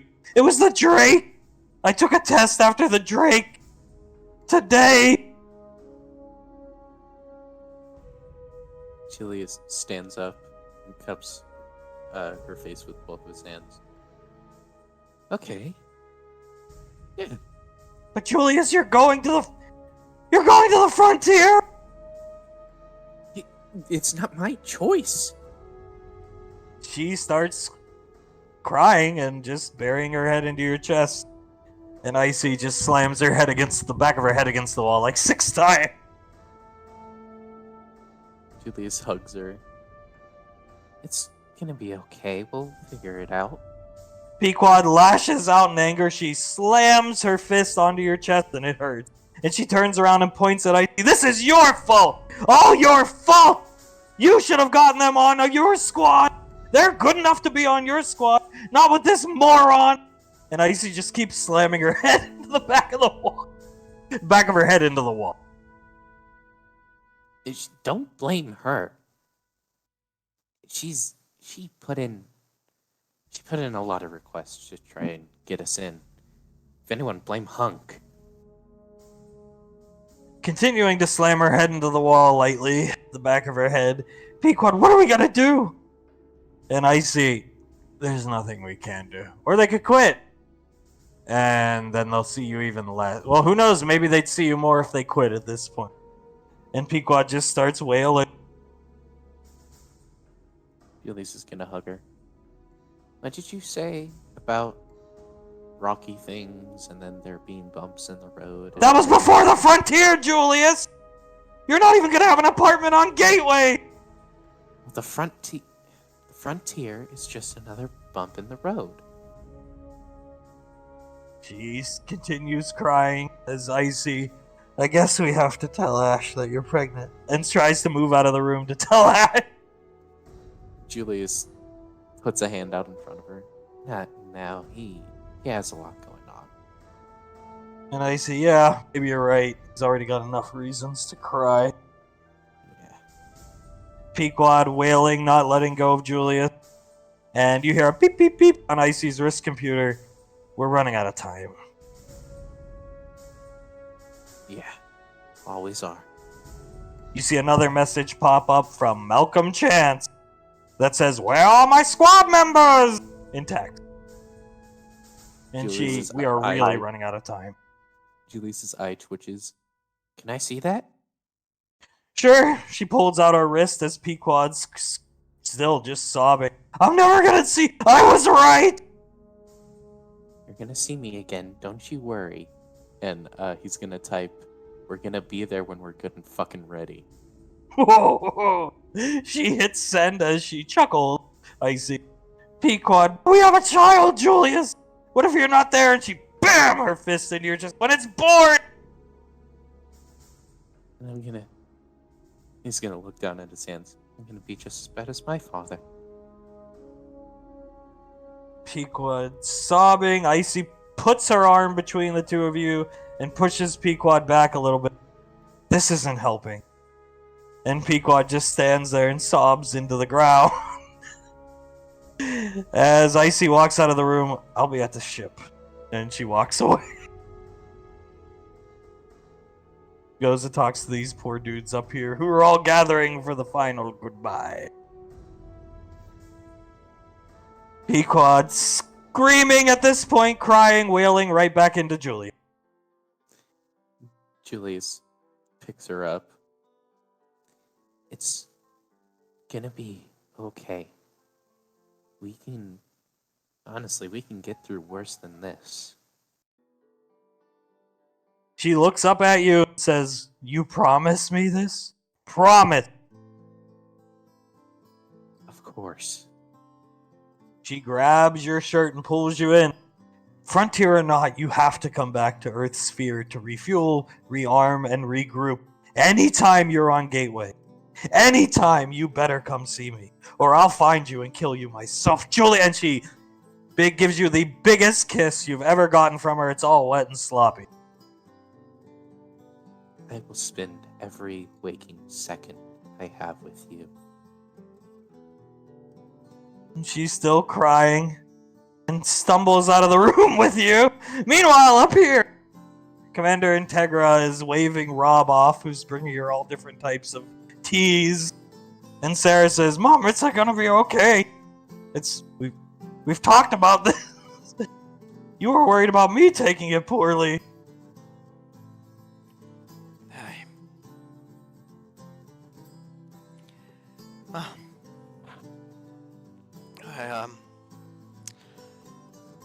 It's a good. I don't even know what to say. I'm at a loss for words. Commander Integra sobbing into her tea. Rob, well, maybe this will help you. Sets down a cup of coffee. She knocks it off the table. And Pequod, Saris, they're going to be on the frontier. They're not going to be anywhere near Earth space. Earth sphere space. Saris looks shocked. Her jaw drops. Out of relay range. That's what these fuckwads. And she punches Julius in the chest. We're hiding from us. And Rob, yeah, I think it's time we go. Come on, buddy. She's not wrong. Why would you keep this from us? I don't know. Saris grabs you and squeezes you tight. I didn't want to, I don't know. She plants a big kiss on you as Pequod does the same to Julius. Commander Integra, just crying into her hands. As you wouldn't see it from where you are, but the door busts open here. Sorry I'm late, sire! And he comes in, cue the heroic music, and he comes in and he salutes. Got a little hung up back there, but I made it on time. Just barely, please. He's gonna give me one moment, love. And walk over. Do you? Can I? Absolutely, but not in such a raggedy place like this. Let us do it out on the beautiful landing pad. It's a beautiful day, the sun is out, the sky is clear. I'll be waiting for you out there. Alright. Thank you, my friend. He walks out here, and he's with everybody else. Yeah. Alright.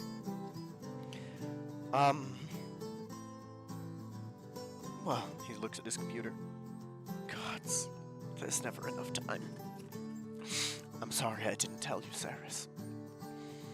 She does not let you go. She doesn't say anything, just squeezes, and Commander Integra starts crying even louder as Pequod crying even louder, and Sarah starts crying.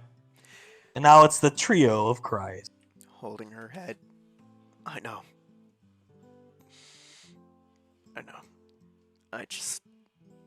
I promise you, anytime we're on Gateway, I'll be with you. I swear. She looks at you, gives you a kiss. I can get to Gateway in under 20 minutes, Ash. Just when you reach a relay station and you're coming back, you tell me, you idiot! I wouldn't dream of anything else. And anytime we're within relay range, I'll call you.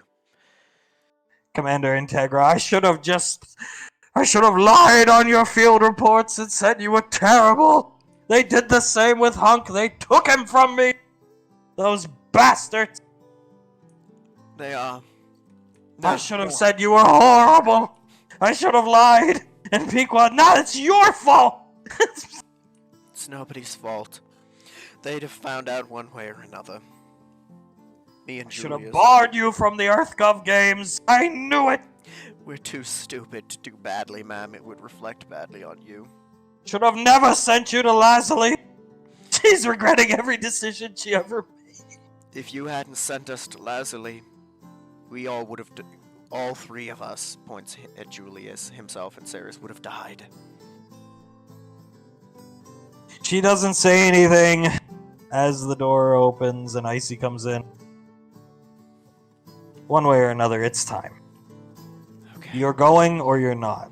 I'm sorry. And walks out. We gotta go if you're coming. And she walks right back out again. What do you want to do, Julius?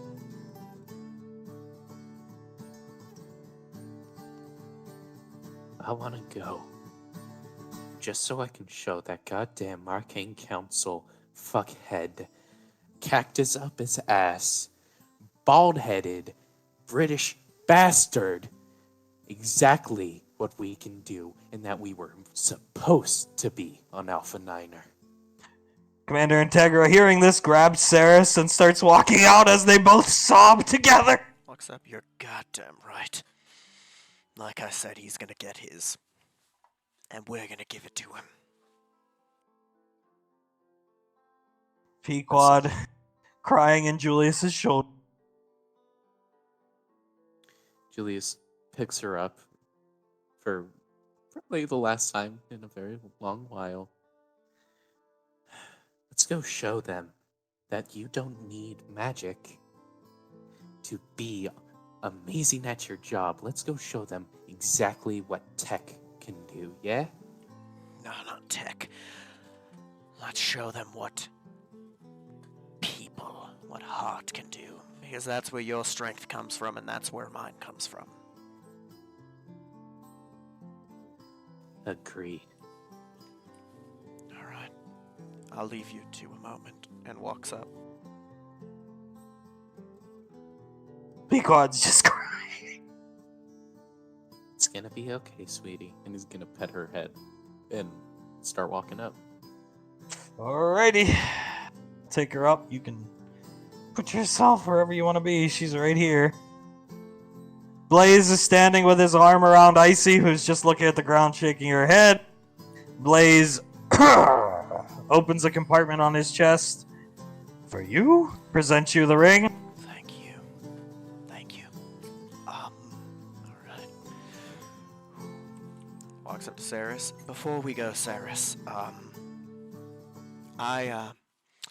I had a whole speech planned out for this, and in the moment I don't remember much of it, but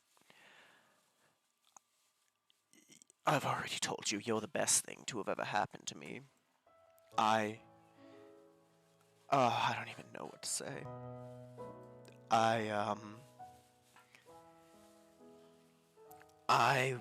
If I could, I wouldn't leave you right now. I'd want to spend every moment with you. And I wish I could. But, and he's gonna fiddle around his hand and get down on one knee. I would ask that you do me the honor She looks down at it with tears in her eyes. do me the honor of allowing me to spend the rest of my life with you. And he's gonna hold her the ring. She's much stronger than you. She takes the ring with her finger, index finger, and thumb, grabs you and pulls you up to her and gives her a huge kiss and says yes. As Icy finally snaps her fingers and fireworks go off here and a bunch of doves appear and start flying around, and I was saving that for Hunk and Lazuli for fucking years. And Blaze, ha ha, starts clapping. Good show, Nicole, as everybody starts clapping. Pequod even collects herself enough to start clapping slightly. Just hug her. If there was a moment to last forever. God, so why couldn't it be this one? Blaze comes over here, Icy right next to him, and he pushes her forward, and she staggers, and it can last forever. He takes a picture, and he sends it to your wrist computers. Everybody together one last time. Yeah. Thank you, Blaze. Saris not letting go. Icy moves back to Blaze. Yeah, I don't like being in pictures. And Blaze chuckles and gives her a slight hug. As everybody else nods respectfully, says their goodbyes. Dr. Contry pats Pequod on the shoulder. Come on, sweetheart.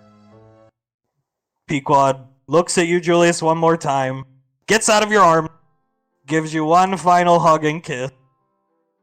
It lasts quite a while. And she starts walking off with Dr. Contry unless there's anything you want to do. He's gonna grab her wrist, pull her in, kiss her again, and whisper slightly, I can't believe I'm actually saying this, but gods, if this moment could last forever. She laughs while crying and gives you one more kiss and says, I love you, Julius. And then walks off with Dr. Contry and starts crying again, and Lieutenant Maine gives you a two-fingered salute. We'll make sure she's okay, and walks into the base with it. Sergeant Hamer comes up, congratulations, Ad. Thank you, Sergeant. Rob comes up, about damn time.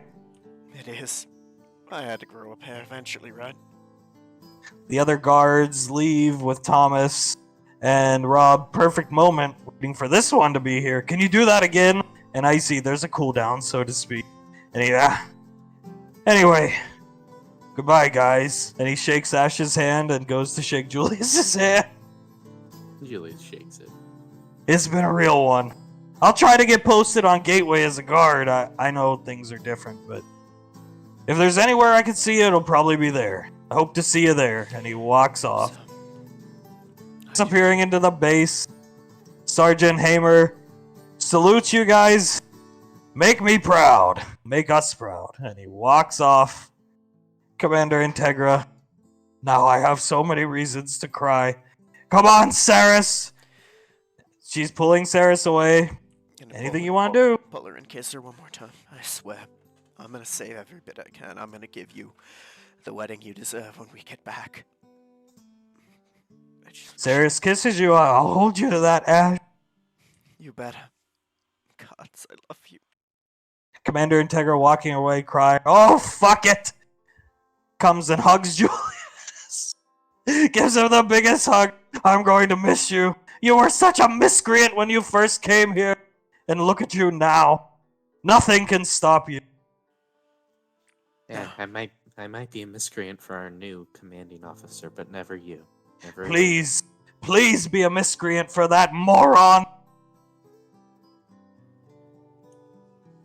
At this point, Ash is crying into Saris' shoulder. I'm gonna miss you. She says she'll miss you. And gives you one more kiss and walks off crying. And Commander Integra, goodbye, my son. Goodbye. And pulls Ash in. I couldn't be more proud of you or happy for my daughter. I couldn't be happier to have you and her. I love you, Mom. I love you, son. She gives you a hug, grabs your face. You look after him, you understand? Both of you come back alive, but keep an eye on this one. She points at Julius. Like I always say, ma'am. You'll bring them back. She stops you. You'll bring them back safe. Yes, ma'am. Farewell, boys. She walks off crying. And Icy looks at you guys and boards the ship, doesn't say anything. Blaze turns to you guys and opens his arms. Well, sires, I suppose this is the end. For now. And he's gonna hug Blaze. He hugs you back. Let's go, hugs Julius. Let's go of Julius, stands back in his original position. I want to thank you, Ash, for letting me help you craft those weapons. I can't reproduce, as you know. My only way to leave a mark on this world is crafting fine pieces of armaments like those pistols, Agent Hunk's rifle. Thank you for allowing me to assist. No, don't. You're welcome. And you're wrong. You have another way to leave a mark. Every time you help someone and help craft new fighters, you leave a mark. I'd say you've left a damn big net positive on the universe, Blaze. He smiles. I've enjoyed your companies. Both of you. All of you. The bunker was so dreadful before you two came around. Well, we'll have to, if we can ever get back, visit. Couldn't let it be too quiet, although you do have Zanzibar. I do quite enjoy that, Drake. I get tired of walking your dog, Julius. And he laughs. He takes Ash's hand in one hand, takes Julius's hand, puts your hands on top of one another, and puts his hand here on top of yours. If this should be our last meeting in this corporeal world, he looks around. Just know that we will see each other again, Starside. Yes? Yes. 100%, Uncle. Farewell, boys. You're in good hands with Nicole. Do your best and come back in one piece. He types on his wrist computer and he walks in to the bunker and disappears to go console the girl. And you board the ship now, or you quit. Let's go. One last thing. As loud as you can, you know the line to say, come on. Gods, if this moment could last forever. No, louder. And Julius breathes in and, as loud as he can produce, screams out gods of this moment. He will. Ash will too. You hear some laughter coming from the base. Not Pequod and Saris, though. You hear crying. You can see Commander Integra in the office crying over her desk. You board the ship, and it takes off. And Icy is piloting her way to the Arcane Council's sword base. She looks back at you guys. So you'll be meeting Malcolm and your squad. We will. You'll have 5 days of light lecture from Malcolm on his toolkit. After which, you're going to do some VR missions for a few days. With Gauntlet Team, their team of Spartans. My squad's already done our missions against them. We won. Malcolm apparently wants to get top marks on the mission. I don't foresee it going. Anyway, Sarah said yes! She did. Gods, she did. Thank God. She looks back at Julius and I will take care of Pequod. You have my word. Thank you. I see. I appreciate it. Can you keep an eye on Saris for me too? I already got Sasha to do that. Don't worry. She'll tell you herself as you dock on Gateway. You don't go in. And Sasha comes all staggering aboard the ship in her armor. And sorry, I couldn't make it to the base for all the... Well, I'm kind of glad I'm not there, given what I've heard about it. And she has a old-looking sniper rifle, Mosin. She hands it to you. I already gave Julius the best gift ever. And she looks at Julius. I was the one that told Pequod to go for it. And she laughs. This, on the other hand, might not be as good of a gift as Pequod, but I think she hands you the rifle, you'll find a use for it. He's gonna take a look at it. I will. It's a beautiful piece, thank you. Same make and model as mine, just without all the bells and whistles, but when I see you again, someday, on Gateway, we can get it fixed up for you. Aye, we can. Well, we've actually got a bit of good news in this, dreary day. Very dreary day. I'm going down to Raven Rock in a few hours to try and help. Well, in better news, Saris and I are engaged. Congratulations! She comes in and hugs you. Congratulations, Ash. Thank you. I'll keep my eye on her for you. Thank you. She's gonna be a ranger. I don't know if you knew, but I knew. They were all talking about it. I knew she'd be one the moment she started going on missions with you. The general would have to be insane not to pick her out. the general's taking quite a liking to her. Now it's just a matter of getting her acclimated to ranger duties and procedures. But either way, she punches you on the shoulder lightly, presents you 5 rounds for your sniper rifle. That's all I could scrounge up on such short notice. I was informed late. She looks over at Icy, and Icy, I didn't know until the last minute. That's fine. And she comes over and gives Julius a hug. And I will watch after Pequod. I know you would. Hey, Icy. Yeah. I don't know much about magics like you can do, but if there's anything you can put on Saris's ring, if you can, to keep her even more protected, could you? She looks over at you. I can do that. You have my word. Thank you. Sasha lets go of Julius, and we will see each other again. Right? And she looks at both of them.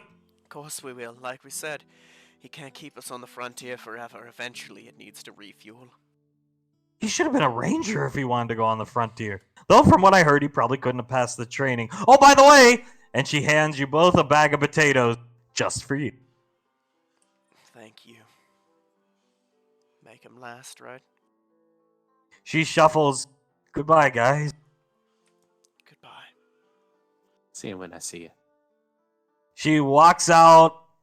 The umbilical that comes from Gateway that connected to the ship. Let's go, and you fly off. Icy looking at her wrist computer. More messages from your future captain. Where are they? Where are they? You're late. This is unbecoming of an officer. Julie says, let me see it. Let me see it. She hands you her. She puts her wrist out. Are you an idiot or you just don't know how to read? We will be there when we are ready. Okay?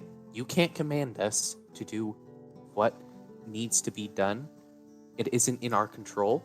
You need to shut the fuck up and be patient, Mr. Officer, Mr. Captain, Mr. whatever the hell you want to be.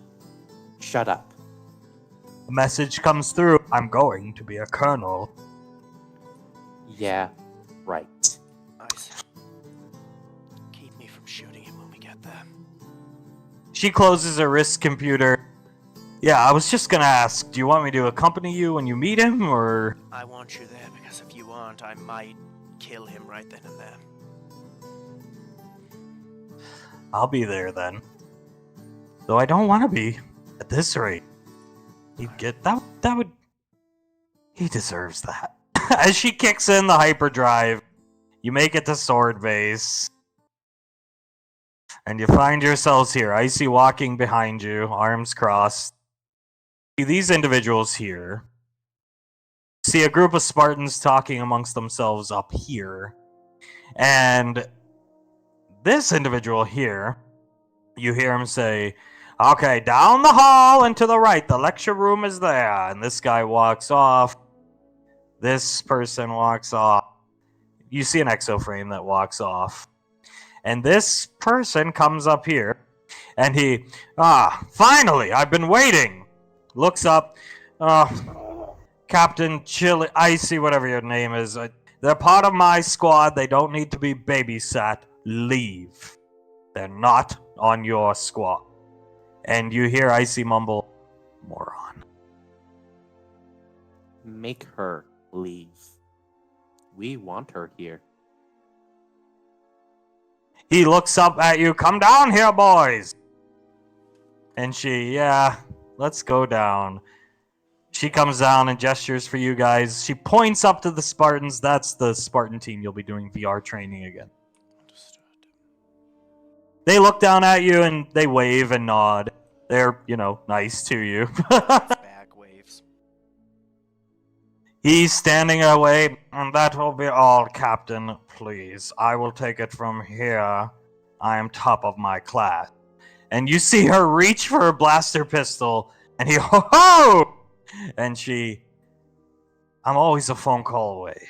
And looks at both of you, as long as you're not stuck out on the frontier out of relay range. And storms off. And he, now, you must be Ash, and comes up to Julie. Wrong one, dipshit. Relax, young man, relax, please. Now, the council will be doing a briefing. Stand at attention, both of you. Julie slouches. Stand at attention, Ash. Ash is standing just the normal way he stands when he's addressing superiors. Now, the council will give a briefing on this in a few days' time, but our mission objective is simple. We need to find Ebenezer. His squad has disappeared. That is our mission objective. That being said, we're going to have a few days of light lectures from me about the squad and my toolkit. I'm a toolkit wizard, you understand. Do you know what that is? Versatility first, damage second. There you go. There you go. Good. I'd like to see that. Now, these Spartans up here, and when he gestures towards them, they all walk away. They're leaving. Those Spartans up there we're going to be doing VR training against as well in the following day. That young girl captain, that child, her squad went up against them and won every VR session. But it was not very well. It was a hard fight. We will defeat them handedly. I want top marks from you. Now, he walks up here. The motto of anybody who I lead has to live by is this. though times may be difficult, buckle down, steps forward, and get it done. Say it with me. Buckle. Say it. You say it, or the Spartans are gonna come arrest you. Because you have. I know you guys don't like it, but I know Julius hates the military. But Saying it. then you Yeah, get kicked yeah. out. Say it. Well, say it. Buckle. Say it with Buckle. me. Down Down. and get And it get it Get it done. done. done. Very good. I think we can make this work. Now, let me tell you something. You are fighters, not thinkers. Do you understand? Your job is to facilitate me. Is that clear? I don't care about what you think about how we should do things or mission briefings or details. You are fighters, not thinkers. I hear you're an excellent gunslinger, and he points at Julius, and I hear you're an excellent fighter, trained by that ridiculous Lasley woman. She's washed up, if you ask me. But either way, you're fighters, not thinkers. Understood. Yes, Now, we'll be going out to the frontier, men. I want Squad Sigma to be the most ready of the Arcane Council strike squads. We'll be out of the frontier. If you have any dear ones to you, accept the fact you will not be seeing them often. We will return to Gateway every now and then. And I know you two are privy to how Arcane Council squads work because of that child leaking classified information to you, who rightfully shouldn't have those captain insignias. Either way, we will not be living on Gateway. So say it with me one more time.